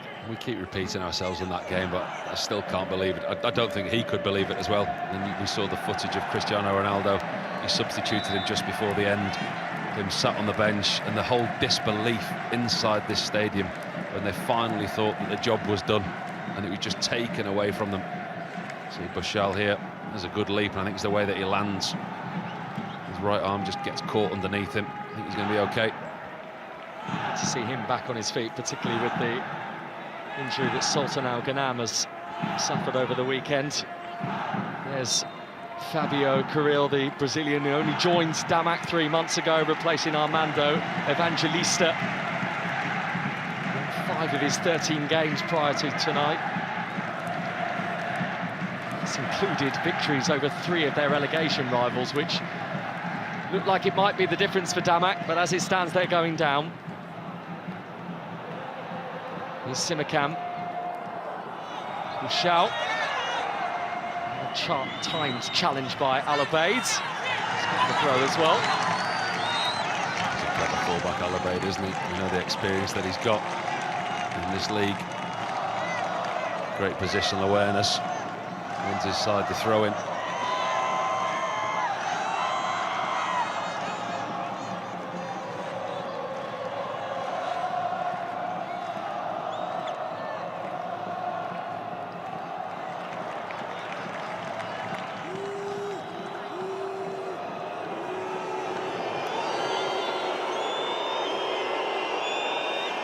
There was a suggestion there was a bit of Damak time wasting going on in the first half. I don't think they're going to be hanging around quite in the same way in the second period. Do you know what? I wouldn't be surprised if they do, because the longer it stays like this, the better it is for them. They're in the current situation they're in now.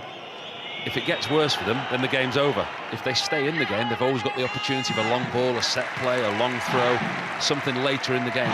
I wouldn't be surprised if their tactics stay exactly the same as they were in the first half.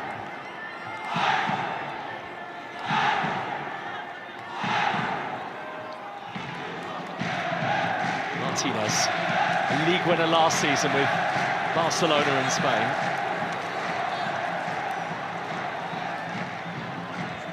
Bطla Al-Khaibari, who was here and part of this Al Nassr team the last time they won the league in 2019. Mane, fast-moving Yaya, collecting it, driving it towards Ronaldo. And it is an Al Nassr corner. Really good defending there from Tariq Abdullah. Central midfielder, he tracks the run of Cristiano Ronaldo. It's not really his job to do so, but he spots the Portuguese at the edge of the box, and you see him there, Abdullah, very aware of the situation, gets back.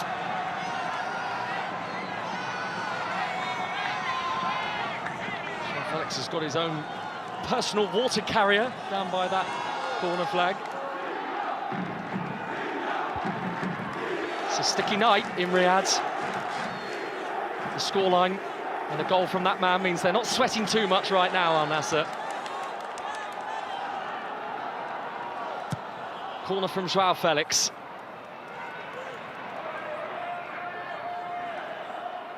There's Yaya. Martinez, bit of confusion between him and Mane. The syllable clear for Damak.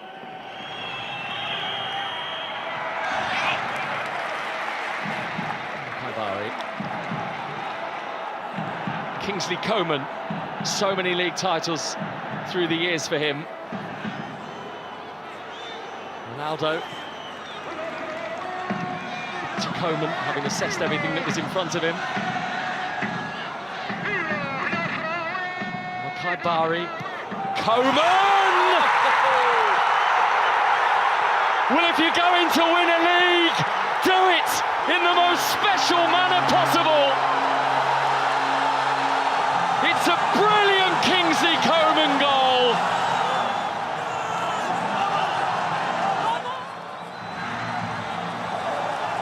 Al Nassr, this is your time.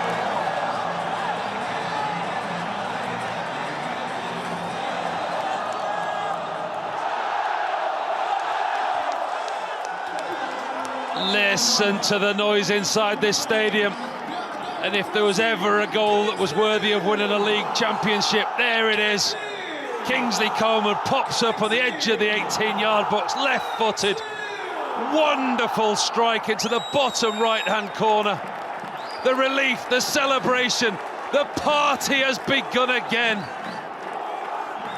They thought they had it won last week. Surely they've won it now. Kingsley, 2-0 Al Nassr.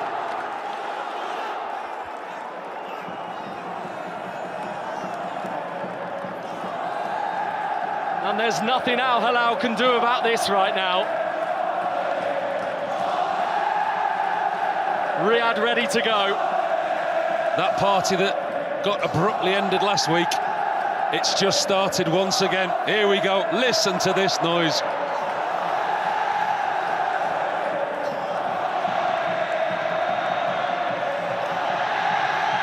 And it's the wingmen, isn't it? Mane and Coman. Everyone needs the wingmen at the party. And they are desperate to feast on more, I think, Al Nassr from here. Cristiano Ronaldo's going to get a yellow card, though, for that trip on Silla.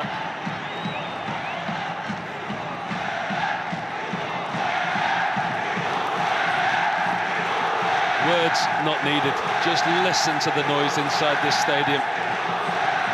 Finally, they can start believing.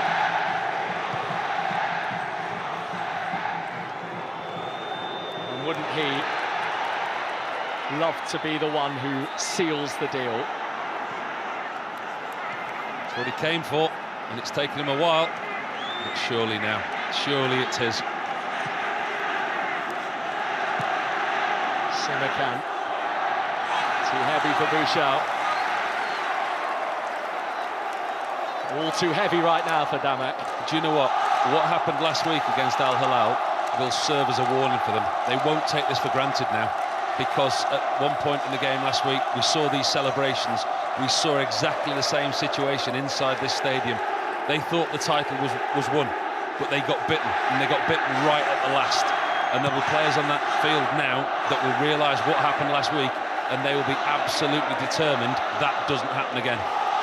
Here's Okita trying to go around the outside of Al-Amri, who hasn't had too much defending to do tonight. But he got that one right. It's a corner, though, to Damak.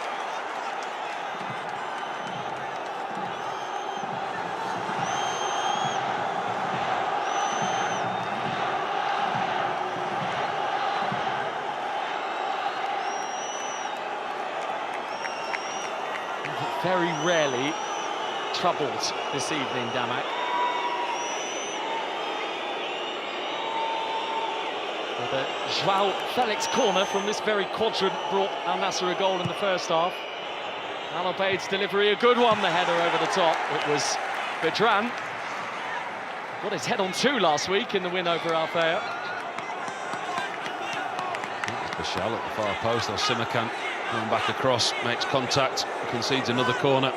All about concentration now for Al Nassr. They concede a silly goal, especially at this stage. They don't want to give Damak any hope whatsoever. Very recognisable face to the Al Nassr fans, Abdulrahman Al Obeid. Now, there is a suggestion that there might have been a handball inside the penalty area off that previous corner, potentially involving Mohamed Simakan. So the referee has been sent to the screen here. Well, that was very quickly decided by VAR. You look at Simakan there, his jump at the far post. I mean, it's going to be very harsh. He's got his arm out. It's in an unnatural position. The referee's checked it very, very quickly. We're about to find out. Penalty, Damak. And the tale far from over. And the silence around this stadium is deafening. Wow, that is a big call, a really big call. Simakan making a genuine attempt to play the ball. It struck his arm on the way. Bedranov clearly wins the header. It struck Mohamed Simakan's arm. And that party, just hold on for a minute. Invitations in the post.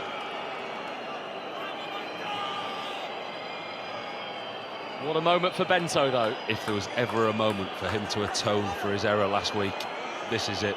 He's not had a good week, the goalkeeper. The error last week left out the Brazil squad. Is it written that this is his moment? Big, big moment.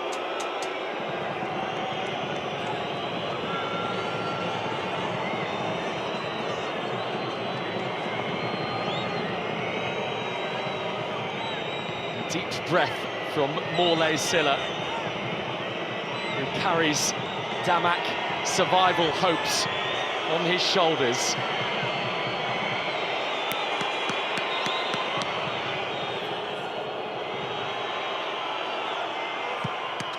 And Silla scores. Bento got a brush of the glove to it, but it was too quick for him, too accurate, and Damak are not done. He went the right way, the goalkeeper. He got a good hand to it. He'll be very disappointed he didn't manage to keep that out. Still had enough pace and power going away from the goalkeeper to find that bottom right-hand corner. What a league, what a story. It just doesn't end. We have so much late drama week in and week out. And yet we still go This is brilliant, it really is. So for all intents and purposes, nothing has changed. Al Nassr is still going to win the league with this scoreline. Wضmك is still going to get relegated, but now we'll see what Al Nassr's character is all about, won't we?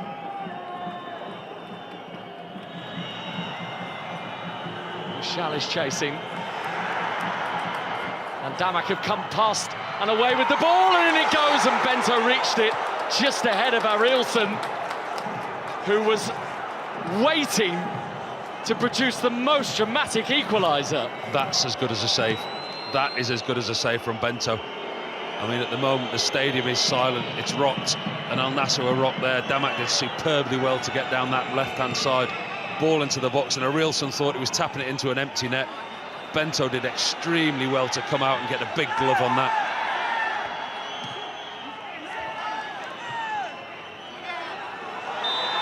Well, it's funny what belief can do, isn't it? Where have this Wضmك team been hiding all night? All of a sudden, in the last 2 or 3 minutes, the belief has just grown. And Al Nassr have started questioning themselves from such a comfortable position. They need some cool heads on the field now, Al Nassr. They need to start taking control of the ball, regain possession, take control of the game. They're by far the better side, and they have been all evening, but all of a sudden, said to you before, pressure does funny things to people. Yellow card for Sadio Mane for kicking the ball away in frustration. And changes coming from the visitors. So, another look at that chance again for Arielsen. It's a really good touch from Bento. The reading of the cross from him was excellent. So amongst those coming on, Yaku Mete, as well as David Kaiki.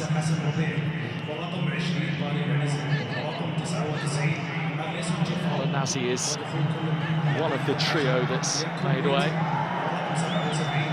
It's Mete, but the offside flag is up against him.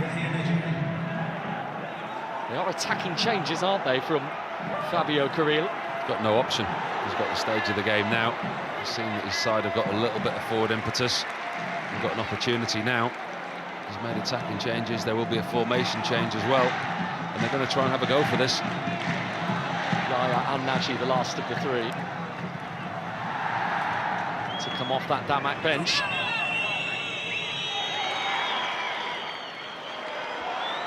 Here's Felix. That's going to be another yellow card, surely. Coming the way this time of Jamal Harkas.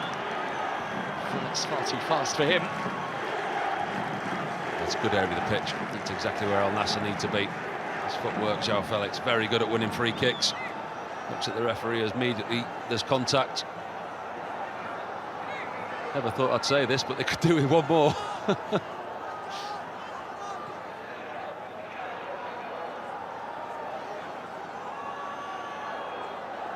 Well, given last week against Al Hilal, given what happened to them in that Champions League 2 final at the weekend as well. Scars that don't heal quickly.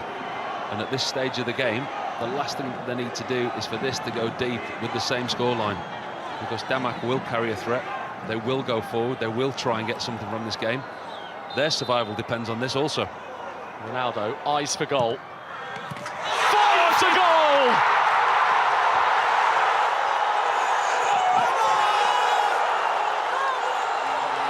The most famous number 7 of them all is about to end Al Nassr's 7-year wait for a league title.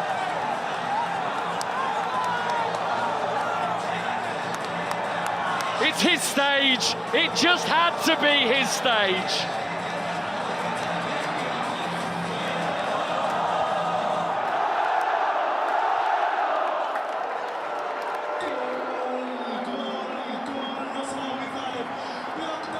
Cometh the hour, cometh the man. Was it ever in doubt? Beautiful strike from Cristiano Ronaldo. Knows exactly what he's doing. He puts the ball into an area that if everyone misses, it ends up in the back of the net. And like so many times before, hundreds of times before, nearly 1,000 times before, that ball ends up in the back of the net. and there's nothing that anybody can do about it. And the party starts again.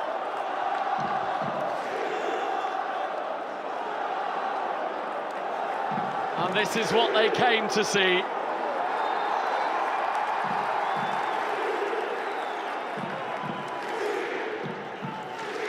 He had the family and friends here. Cristiano Ronaldo last week, he thought that was going to be the night. Surely this is the night. He's got a stadium full of family and friends. Everybody in this stadium absolutely adores him. And at the moment, they're all getting what they want.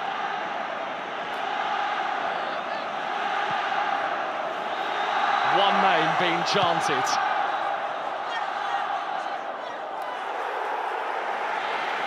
One name surely on the Saudi Pro League trophy in 2026.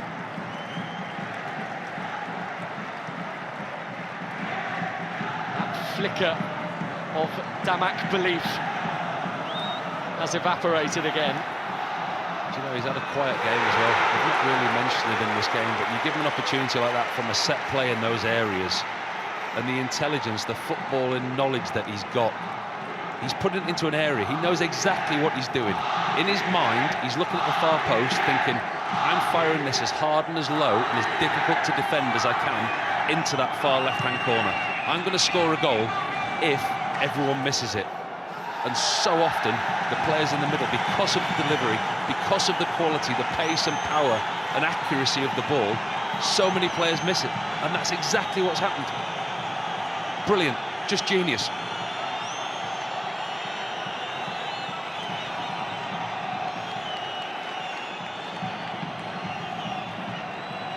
Hat-trick tonight for Julian Quinones for Al-Qadisiyah. So he is now the leading scorer in the Saudi Pro League race for the Golden Boot. Ronaldo is too far back to catch him, surely, despite shifting himself to 27 tonight.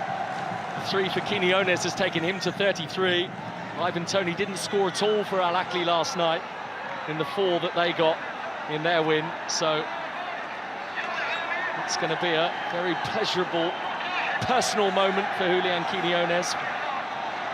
Going on tangent on a different note, what a signing he's been for Al-Qadisiyah, by the way.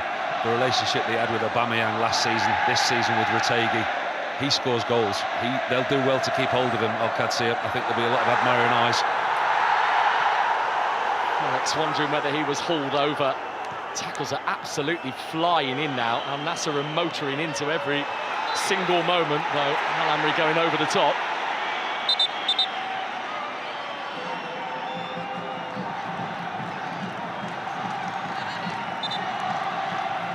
I don't know who's more pumped up, those on the pitch or those in the stands. Or us in the commentary box. It's brilliant, isn't it? Absolutely fantastic to be a part of. What a game. I mean, the noise and the celebrations that have started again. But how many false dawns have they had in the last 2 weeks? Surely now, surely they're there.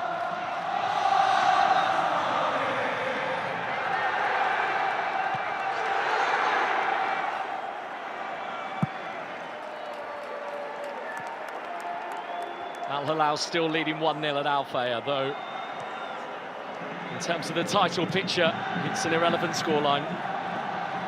Won't be enough for them. By the way, Al Riyadh are still just 1-0 up against Al Uqdood, so Damak are going to go down unless there is an equaliser from Al Uqdood in that game. There's so many eyes on these games tonight, isn't there? There's so many eyes on this game this evening. I mean, I was back in the UK this week, and the coverage in the UK of Al Nassr's draw last week with Ronaldo and everything, the worldwide media, the world eyes are now focused on the Roshn Saudi Pro League. It's super. Coman and Kevin getting his bearings right. Well, he was bearing down in the middle if Coman could have found him.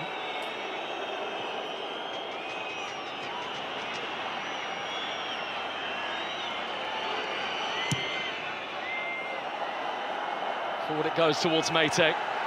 Him and Simakan tussling. Michel sweeping up.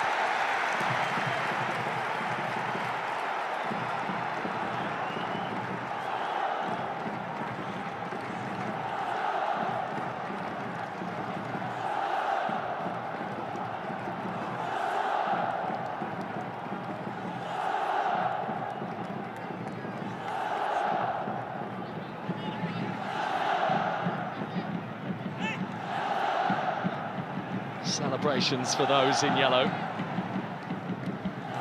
as it stands, for Damak, great disappointment. They are going down. A club that gets its name from the nearby Jabal Damak mountain. Rather pertinent, really, isn't it? Mountain to climb from here. Ronaldo, Felix.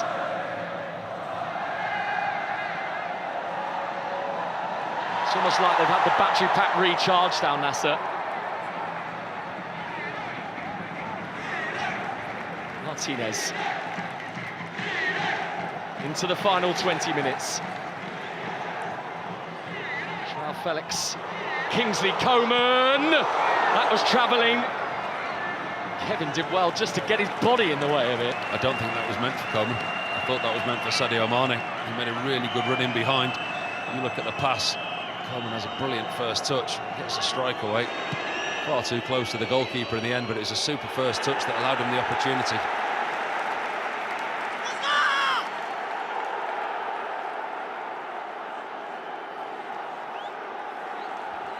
This is one of the Damak substitutes who is needing some treatment, I think, after that coming together with Simakan, Yahya Al-Naji. And he's going to be a Saudi Pro League champion again as well, George Jesus, barring an Al Nassr capitulation. Didn't you say this time last week? We did.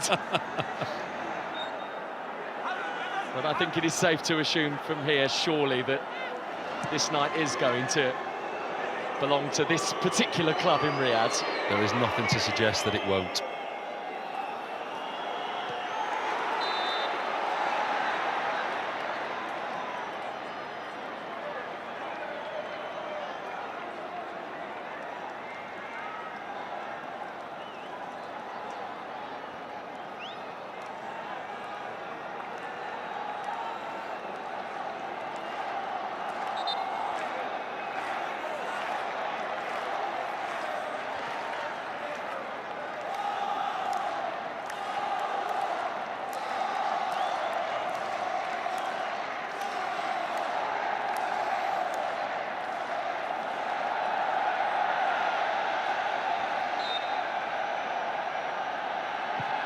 Alabade's free kick, too close to Bento. And even with a 2-goal lead, he's not hanging around. It's a brilliant ball upfield. It just had a bounce that took it away from Coman.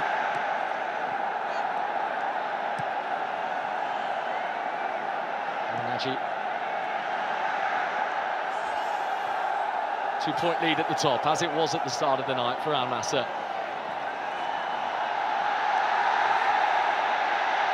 Thought for a minute there, George Jesus down there on the touchline was joining in with the Mexican wave that's going around, but no, he was just throwing his arms up again in despair. I was going to say, he's wildly out of sync if he is. Oh, he's brilliant. He is absolute box office, that man. He's fantastic. He's such a good watch. Damak going down by a single point as it stands.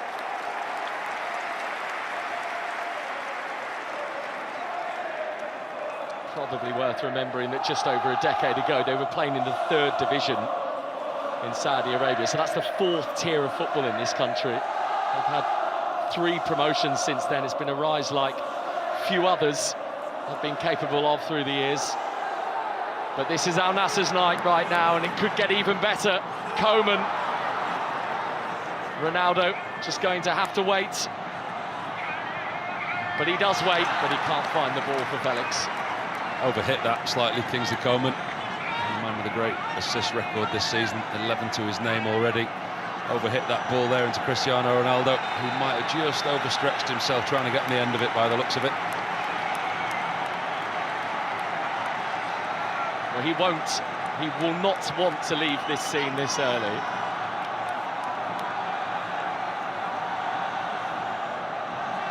But he'll also be thinking about the bigger picture, making sure the fresh legs can keep Al Nassr moving towards the title, making sure that he doesn't overexert himself ahead of a potential record-breaking 6th World Cup appearance this summer.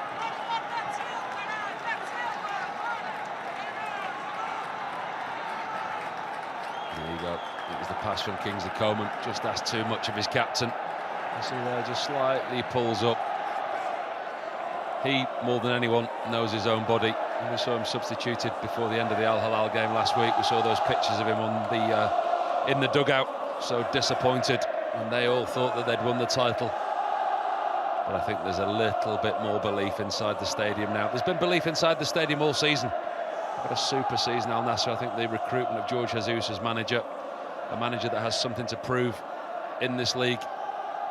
He would have felt harshly done to with Al Hilal, the way that he was relieved of his duties. As we get another opportunity to look at this free kick. There's only ever one place that this was going. It's such a good delivery, it really is. It defeats everybody. Stays low, it's got pace and power. Even Martinez at the far post can't get a touch on it, can't deny that man. His 27th goal of the season. And everyone's here to watch him this evening. Everyone who loves him. I don't think you'll find many inside this stadium that don't. And he's surely now going to get his hands on that silverware.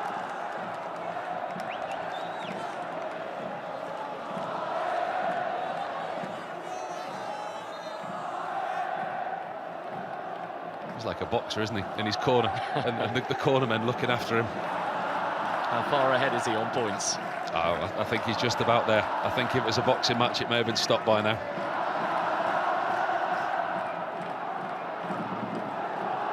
Alawal Park, a cauldron of noise.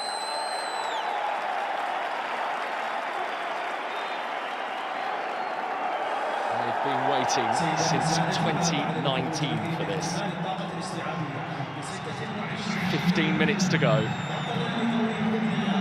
Despite the supremacy, it is still going to feel like a long 15 minutes for Al Nassr. But what is 15 minutes when you've waited 7 years? It will feel like an eternity, an absolute eternity for those inside the stadium. Those away to our left-hand side, they believe the noise is there. It's apparent they think they're over the line. There'll be some that have vivid memories of last week. But what a party is going to ensue this evening. It will go long into the night.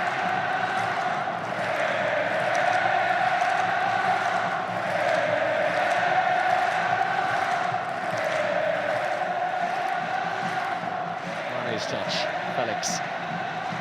The only one of Al Nassr's forward players that haven't scored tonight. Mane, it's a corner. The flag is up for offside.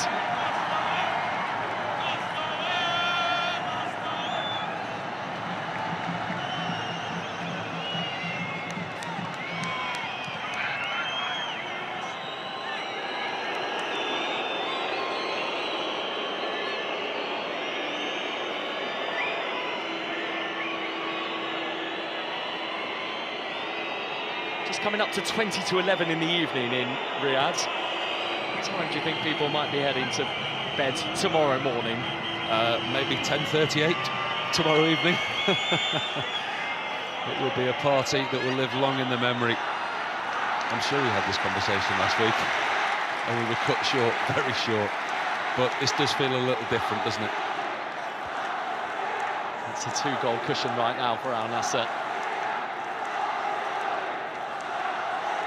It is a very different, with great respect to Damak, calibre of opponent that they are trying to see off tonight compared to a week ago.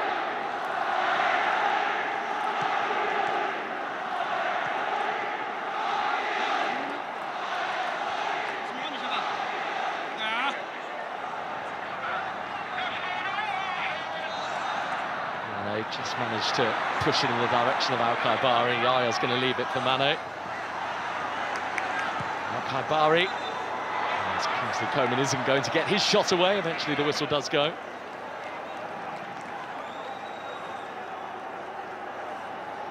And really for Damak from here, they are relying on matters elsewhere now, aren't they?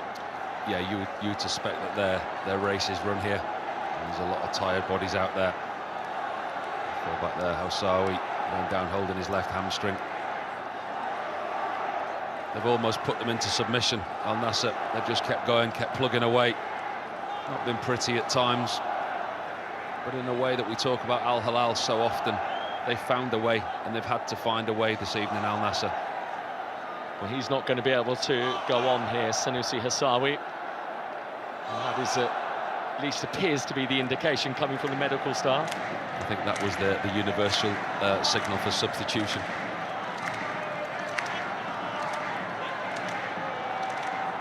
We're going to be seeing this goal for many, many years. They won't mind. They will not mind.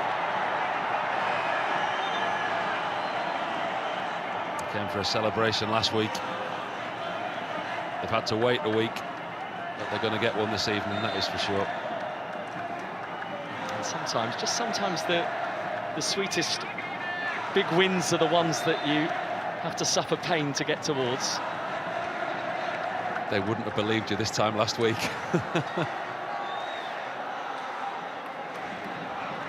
It's nearly done for Al Nassr.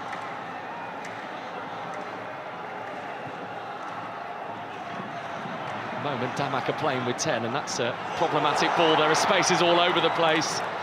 Mane, Ronaldo. Well, I don't know whether he thought Kevin was going to get there, but he didn't, but neither did Ronaldo. So now that's a throw. Still full of running, Joe Felix. Finds those pockets of space, these little holes, always creates a problem.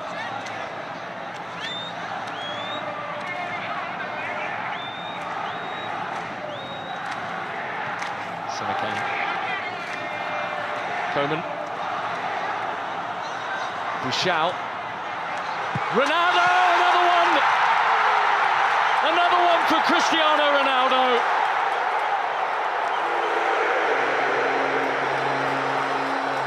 The dream scenario playing out for Al Nassr.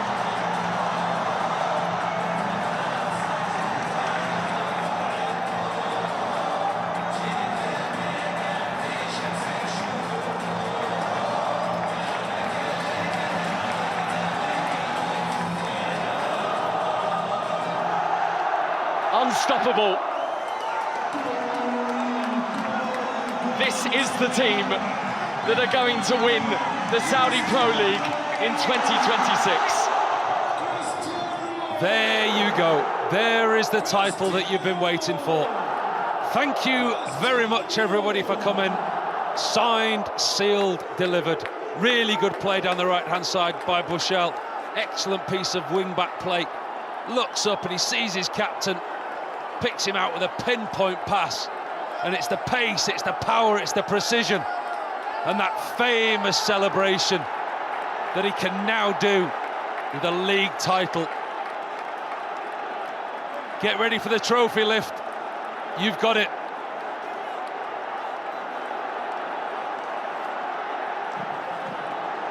A smile as wide as the kingdom,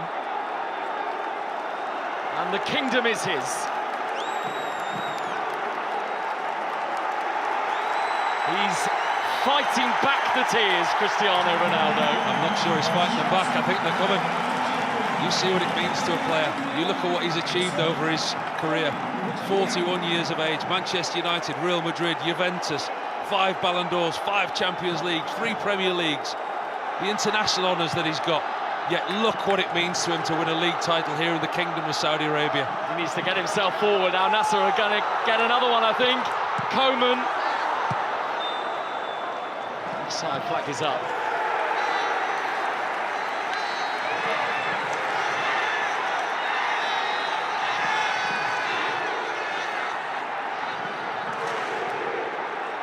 I don't think there's an Al Nassr player on the pitch right now that isn't smiling.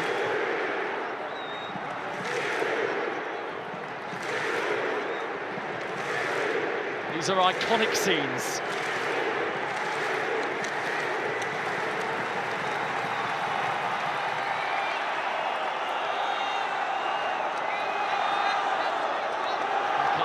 But at the moment there is just nothing that they can do to stop this Al Nassr team. João Felix, Cristiano Ronaldo, not a hat-trick for now. Kevin Sharp to a slightly loose touch from the Portuguese. I mean, he just can't stop crying, Ronaldo. I think he's run his race. I think he's very tired. He's a 41-year-old that's very, very tired. He's had a long, hard season. I think George Jesus might look at his captain now and think, OK, come and sit next to me, have a rest. You've done your job. Whether he wants to do that is another case altogether.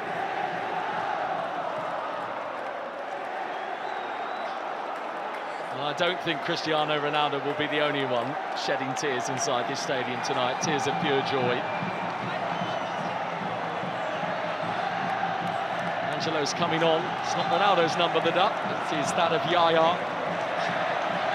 So there's going to be a brief appearance off the bench at the end for Angelo. It's his 50th Saudi Pro League appearance. He's going to be a title winner at 21.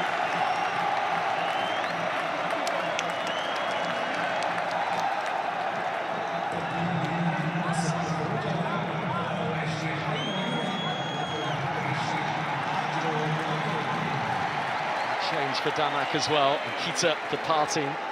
Khalid Al-Samari on in his place.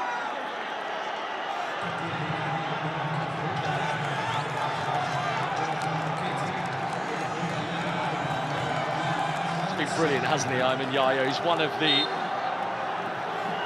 undisputed quiet heroes of this Al Nassr team. Wow, that sums it up, doesn't it? 4-1 up, and you've got the hunger to go and do that, Joao Felix.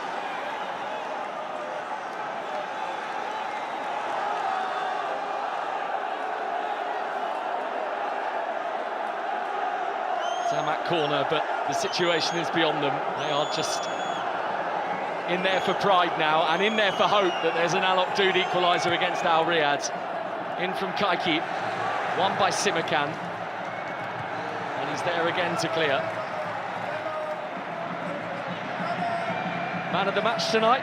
Well, just scan that QR code and select Cristiano Ronaldo. Okay. I think we all know where it's going. When it comes towards Meite, really good bit of defending by Bouchard, who was clattered off the back of his bravery. He's done well tonight, he has. He's a player that I really like. He signed in 2022 from Al Fatah. He's been in and out of the side. The change now coming up from George Jesus. It's a double change, Garib and Al Hamdan, and off goes Sadio Mane, goal scorer, and Cristiano Ronaldo, match winner for Al Nassr tonight. His job is done. Mane opened the evening. Unusually, free header from a set play, but that man there, what a job that he's done this season. And that's how much he loves the Kingdom of Saudi Arabia. What a time that he's had here in this country. Means so much to him. He said 5 Ballon d'Ors, 5 Champions Leagues, 3 Premier Leagues in the UK. So many international caps, but look what it means to him to win silverware in this country that's become his own. He's at home and he's happy. And he's got that league title, he knows it.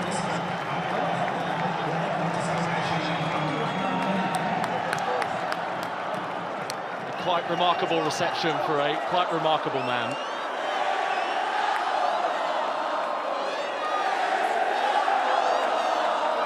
And an embrace with Sadio Mane, who has been part of this journey with Ronaldo, along with all those who chant his name. This is what he came here to do, and it's taken him longer than he would have wanted, but he's done it.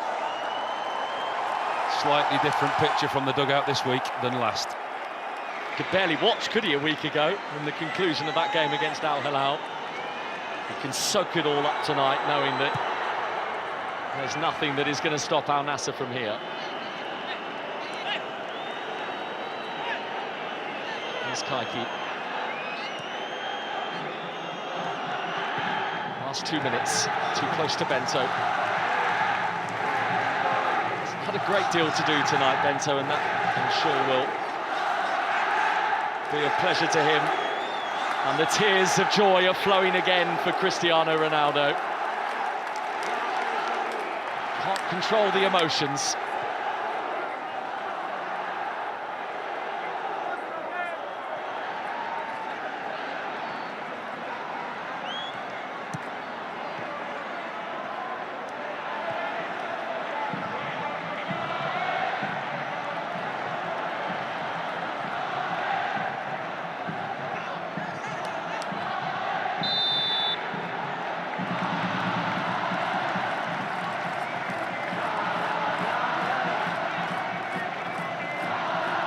As we say in Yorkshire, put the kettle on, get the Saudi coffee, get it ready, the Saudi coffee and the dates, because there's a good party to be had tonight.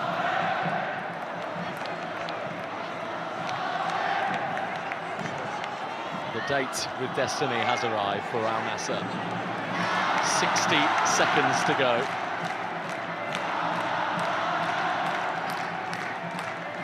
And they're going to enjoy every single last one of them.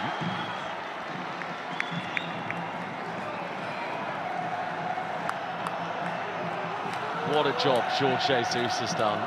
Has he just put a little bit of water in his hair and slicked it back, ready for the cameras? Look, he looks a little bit sleeker than he normally does. I think he knows there's a trophy presentation coming. And there is.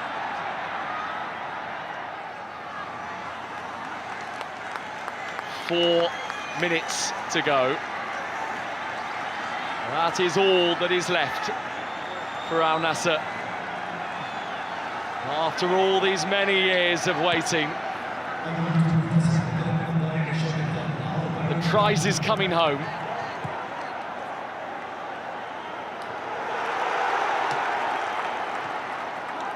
Garib. Alhamdan, Garib, free-flowing Al Nassr, in their groove. Joao Felix! Deserved one. He's played well tonight, Felix, as he has most weeks for Al Nassr. His last substitution, Jorge Jesus. Good piece of play from Alhamdan. It's unfortunate, Alhamdan. He's brought on most weeks as a substitute. Last week, I think it was a defensive substitute that the centre-forward was brought on for. But now they can all enjoy it as a squad.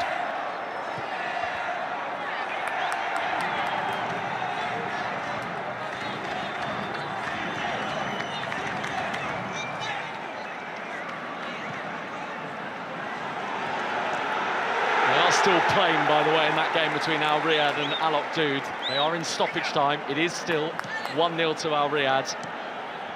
So Damak are going to be relegated. Al Riyadh are going to survive unless there's an Al Oqdoud equaliser, because Damak are not going to get the point they needed tonight. You forget, don't you? We get caught up in the permutations of Al Nassr winning the league, and what a celebration and an incredible achievement it is for them. Damak, on the other hand, is a completely different side to this story. They're now going to be relegated from the league because of the results this evening. Off goes Nawaf Bouchal, and on for some late minutes. A player that has very much been on the periphery of the team in recent months, Nader Al-Sharari.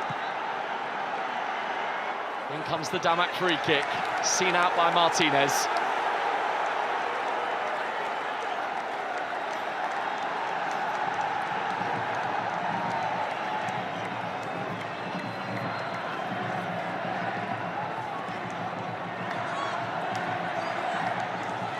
It's been quite a tussle, hasn't it, between Al Nassr and Al Hilal. Great credit to these two giants of this fabulous city. It's been one heck of a title race.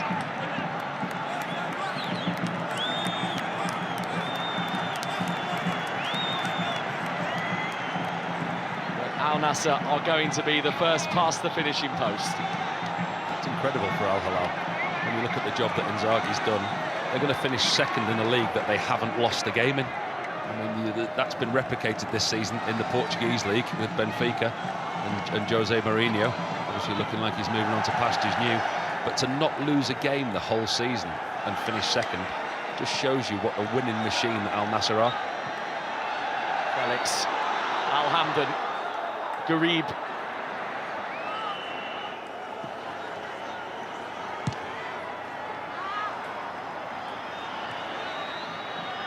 Silla's poke forward.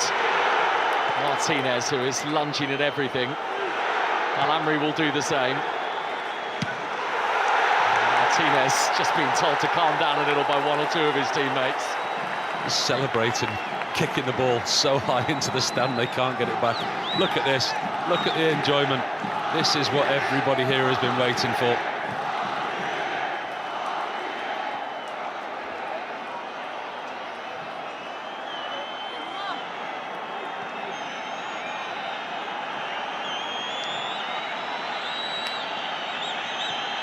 The final few seconds of the most compelling Saudi Pro League season of many, many years. When there's an event in the kingdom, the world stands and watches. Here comes another one. Here we go. Al Nassr are the champions of 2026. And how fitting that Cristiano Ronaldo has led the charge on the night when it mattered most. 2 goals.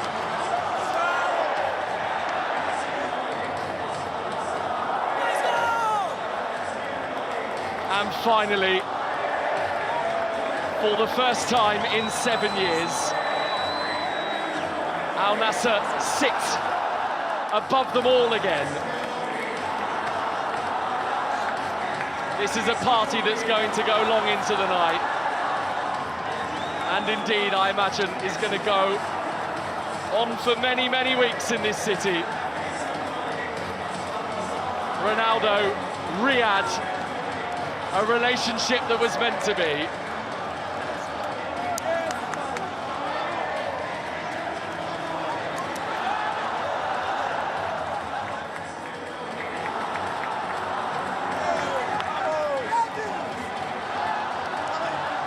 To win tonight, Al Nassr. They knew that Al Hilal were not going to give them an inch, because they haven't given them an inch all season. And what contrast to the scenes we had a week ago inside this stadium, where Al Nassr wondered whether they chucked it all away. But it's a state of mind. And the mentality monsters have come to the fore. He's done it. He's finally done it, and they've done it together as a collective.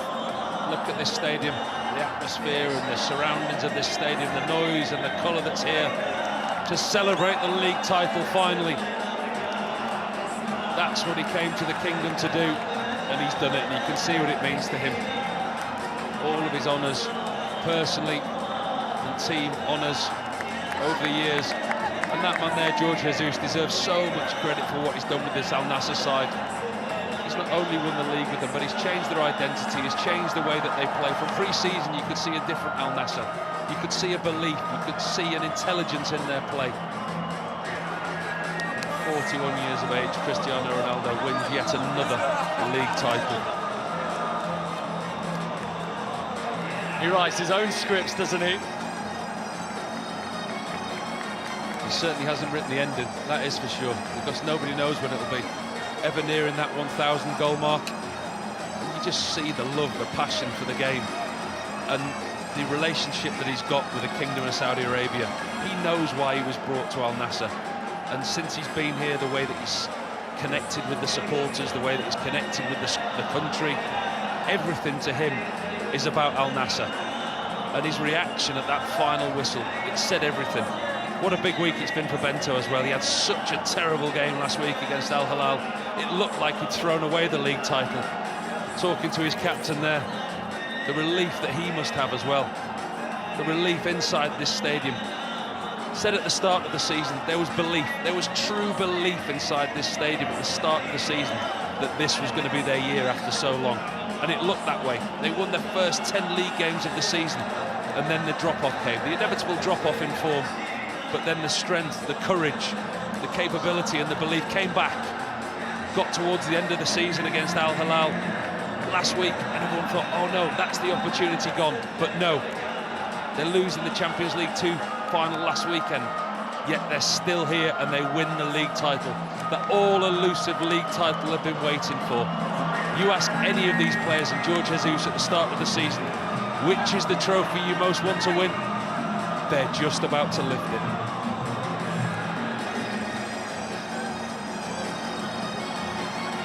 And let us not forget as well, amongst these scenes of great Al Nassr celebrations, such despondency that will be rippling through the Damak camp because they have been relegated.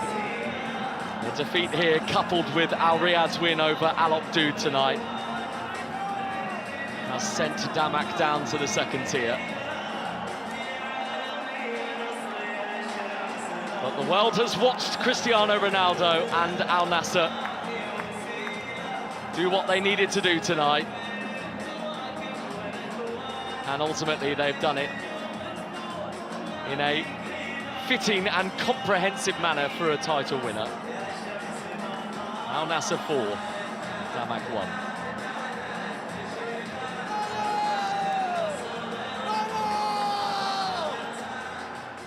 So, Paul Robinson, let's remind ourselves of how this story played out tonight with the opening goal, the only goal of the first half, scored by Sadio Mane.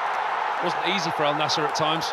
I mean, it took them a while to break the deadlock, and it come from an unlikely source, as in a set play, not the goal scorer. You've seen Mane score many a goal, but actually to find himself free from a set play. And from that point on, there was only going to be one winner of this game. They did have their nervy times. Kingsley Coman was excellent down that right-hand side. Creates so much, but actually he was the goal scorer in this instance. Brilliantly sets himself up on his left foot, hits it hard and low into the goalkeeper's bottom right-hand corner. And from that point on, you thought that was it, job done. But in true Al Nassr style, the story wasn't yet over. It's such a wonderful finish, really low trajectory on the ball. And amongst it all, we probably forget there was a 5-minute period where Wضmك threatens to wreck the party tonight with the penalty they were awarded for the handball by Simakan. Well, we didn't see that initially, did we? I mean, it was Simakan making a genuine attempt to play the ball. It's hit his hand on the way to goal. There you are, and the referee came to the decision of penalty. It's a really well-taken penalty in the end by Silla. And at that point, you thought, surely not again for Al Nassr. Bento goes the right way, gets a decent hand on it. Can't keep the ball out, but credit to Al Nassr from then on in. They went and won the game. And the last 2 goals of this astonishing season scored by this astonishing man. Are you surprised? Not really, no. I mean, it's a free kick in a really good area. He's only got one thing on his mind there, Cristiano Ronaldo. He's hitting that far corner. He wants that ball to go exactly where it's gone. If anyone gets a touch on it in the meantime and helps it in the net, all well and good. If they don't, that's what happens. And I mean, he was fighting back the tears, wasn't he, at the very end, having scored his second and Al Nassr's fourth. Well, he knew at this point that was it. He knew at this point that was it, that the celebrations were starting. And it's a really good piece of play from Nawaf Bouchal, the right back, that we actually missed because of the goal scorer. You look how quick he is into a position just by the byline. He takes a touch and he looks up and he picks out his captain. He gets a deflection on the way, but it's the just sheer pace on the strike. Al Nassr 4-1 winners and doing what they needed to do, because there was a game of great importance elsewhere tonight with Al Hilal at Al Fayha. They scored the first goal of the game in the 4th minute, and it turned out to be the only goal of the game, that strike from Sultan Mandash. So Al Hilal 1-0 winners at Al Fayha, but they needed Al Nassr to drop points tonight if they were to take the league title away from them.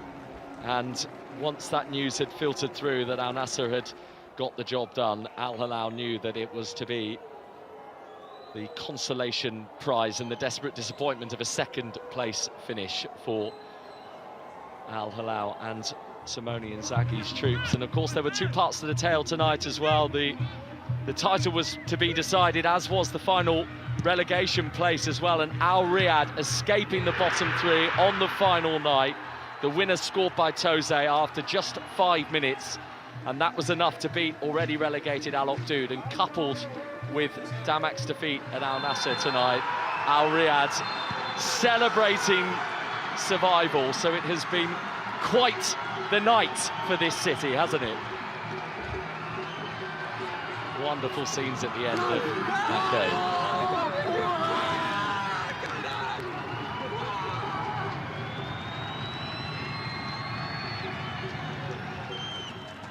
6 goals tonight between Al Ittihad and Al Qadisiyah, so let's spin through them now for you. And I almost feel with this scoreline tonight that this is the sort of ending to Al Ittihad's season that perhaps was rather fitting of the whole situation. They've lost 5-1 at home to Al Qadisiyah tonight, and he is a story amongst it as well. Julian Quinones, who got a hat-trick tonight against Al Ittihad. 2 goals in the first half in very quick succession too.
جمهورنا العربي جماهير الشمس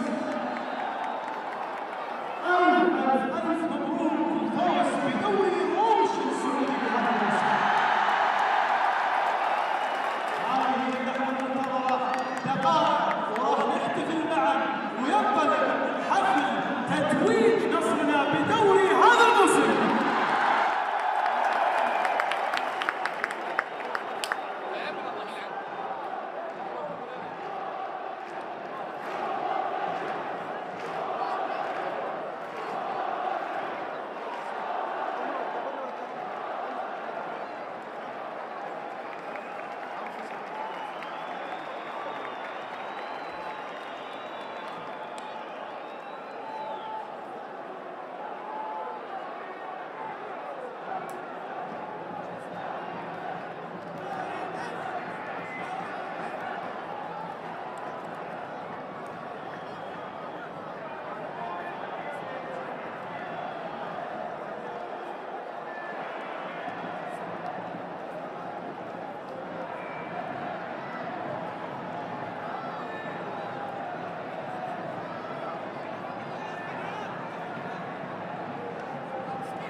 هذا هو كأس دوري روشن السعودي، جاي لمين؟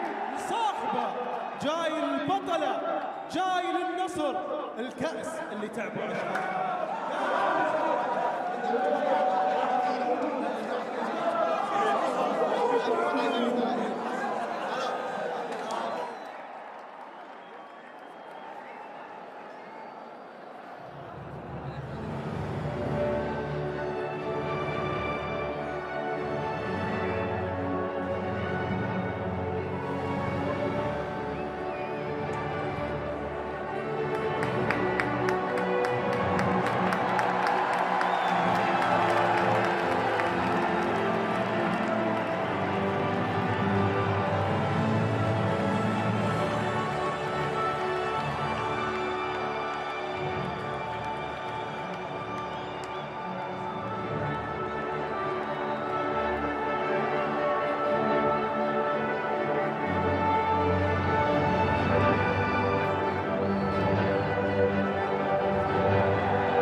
الآن ستبدأ مراسم التتويج، نبغى نسمع بأعلى صوت.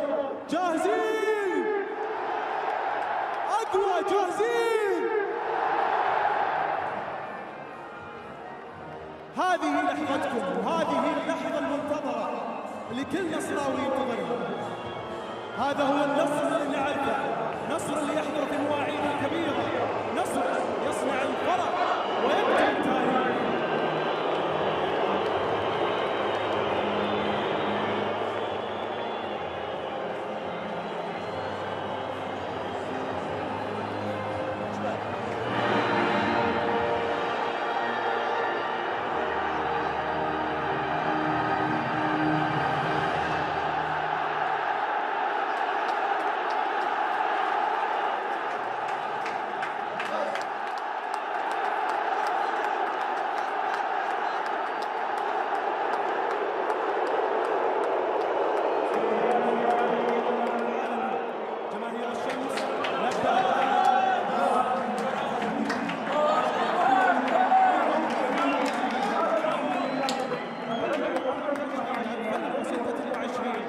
ونرحب أولا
Ok, pessoal, de volta aqui com o Mr. Jorge Jesus. Mr., boa noite, parabéns aí por esse título. Você prometeu e entregou, falou que vinha para cá para ajudar o Cristiano Ronaldo a conquistar esse título e conseguiu hoje. Parabéns pelo resultado. Obrigado, é uma vitória de todos. Foi um projeto difícil. Quando eu aceitei este desafio, sabia que era difícil, porque do outro lado tinha uma equipa que, o caso do Al Hilal, que praticamente eu ajudei a construir uma grande equipa, e para vencer este campeonato à frente do Al Hilal teríamos que ser muito melhores, e fomos, porque fizemos um grupo muito unido. Isto é uma vitória de toda a gente, e principalmente para o Cris, porque ainda não tinha ganho nenhum título na Arábia Saudita, e eu só aceitei este desafio porque lhe disse: vou-te ajudar a ser campeão, vamos ganhar o título e depois vou-me embora, que é o caso. Acabou. Acabou? Para mim acabou, é o último jogo que eu vou fazer, que eu fiz no Al Nassr. Mas você já sabe para onde vai depois? Vou para Portugal, vou passar férias 2, 3 dias, 4 dias a Portugal, e depois penso ir ao Brasil, penso ir ao Rio. Tem muita gente lá te esperando, a torcida do Flamengo te ama, e outras torcidas também anseiam com o Jorge Jesus, então a gente pode ver Jorge Jesus no Brasil, quem sabe? Sim, mas não a treinar, vou ao Brasil só passar férias. Esse Al Nassr, você falou, foi um desafio muito grande. A gente tinha pelo menos 5 equipes brigando por esse título do Saudi Pro League. Acredito que tenha sido a Saudi Pro League mais difícil. Queria que você falasse se você sentiu isso em campo também, e o quanto essa equipe do Al Nassr entra ali nas principais da história do Jorge Jesus. Sim, foi a mais difícil. Eu fui campeão pelo Al Hilal com 16 pontos de avanço. Hoje não foi isso, mas é uma vitória de toda a gente. Os jogadores merecem, este clube está a crescer. O Cris fez que o Al Nassr tivesse uma dimensão, não só na Arábia Saudita, mas fora da Arábia Saudita, muito grande. E agora há que desfrutar, e até à próxima. Valeu, Mister, parabéns, viu? Esse foi Jorge Jesus informando aqui pra gente, em primeira mão, que foi o último jogo dele pelo Al Nassr, né? Ainda não se sabe o futuro. Eu perguntei ali sobre o Brasil, ele falou que vai para lá para passar férias, mas a gente tem uma grande notícia aí, que o Jorge Jesus não continua no Al Nassr para a próxima temporada.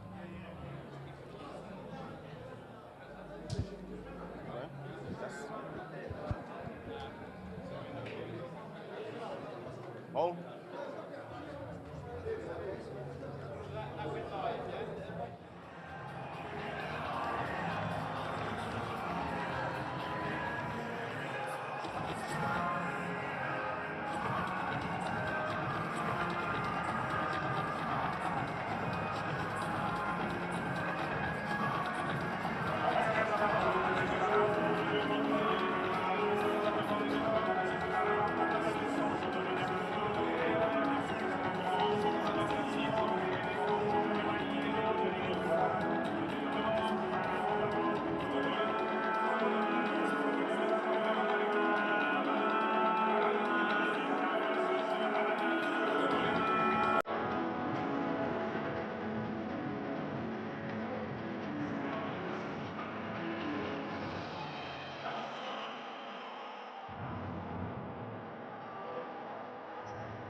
Ready?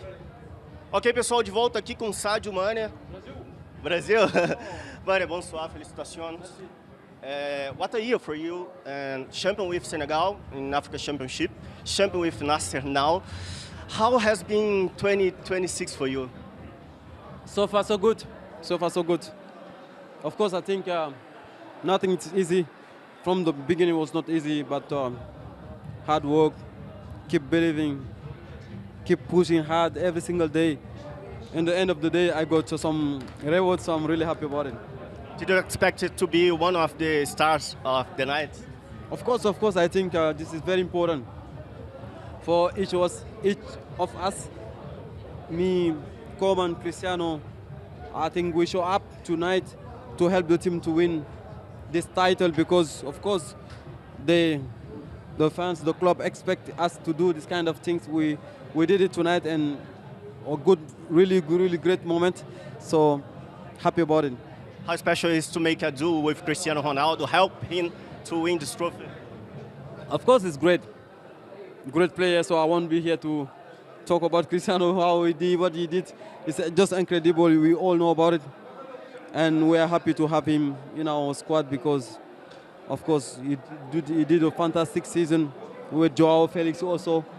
And, of course, Kingsley Coman and all the other players. So let's say it's about the team. Merci. Felicitações. Esse foi Sadio Mane dando uma moral aqui pra gente. Eu perguntei pra ele sobre a importância desse título, sobre ser dupla com Cristiano Ronaldo. E espero que meus amigos traduzam aí, porque eu vou ter que passar para a próxima transmissão aqui agora.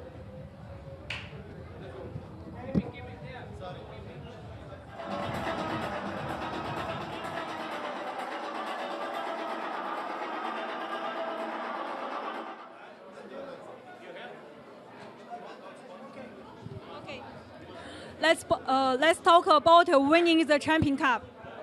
I think it was great tonight, very great. Special trophy for us. We are really happy about it, and it was not an easy season for us, but we keep believing, we keep pushing, and at the end of the day, we won the title. Okay, thank you. Thank you so much.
Ok, pessoal, de volta aqui com Kingsley Coman. Bonsoir. Félicitations. Parlez-moi de l'émotion. Qu'est-ce que tu ressens à ce moment? Très heureux, très fier. On a fait un très bon travail. On a tout donné, les supporters sont contents, tout le monde est heureux, donc c'est top. Les supporters chantent ton nom, crient ton nom. Tu fais déjà part de l'histoire du club. Oui, je pense qu'on a fait une bonne saison en tant qu'équipe et j'ai beaucoup aidé l'équipe. Et je ressens beaucoup d'amour des supporters et j'essaie de leur donner en retour en donnant tout sur le terrain. C'est spécial de travailler avec Cristiano Ronaldo. Ronaldo est spécial, tout le monde le sait. Donc c'est bien, on a aidé à gagner le titre. C'est un titre qu'il voulait beaucoup, on a gagné tous ensemble. Mais je sais qu'aujourd'hui, il va très très bien dormir. Et voilà, c'est toujours une fierté de jouer avec des légendes. Félicitations. Merci. Esse foi Kingsley Coman falando pouquinho sobre como é trabalhar com Cristiano Ronaldo, falando também pouquinho sobre esse título, né? O quanto é importante esse título para ele, que ele também já é ídolo daqui do torcedor, que grita e canta o nome dele. Falou pouquinho aqui com o canal Gold.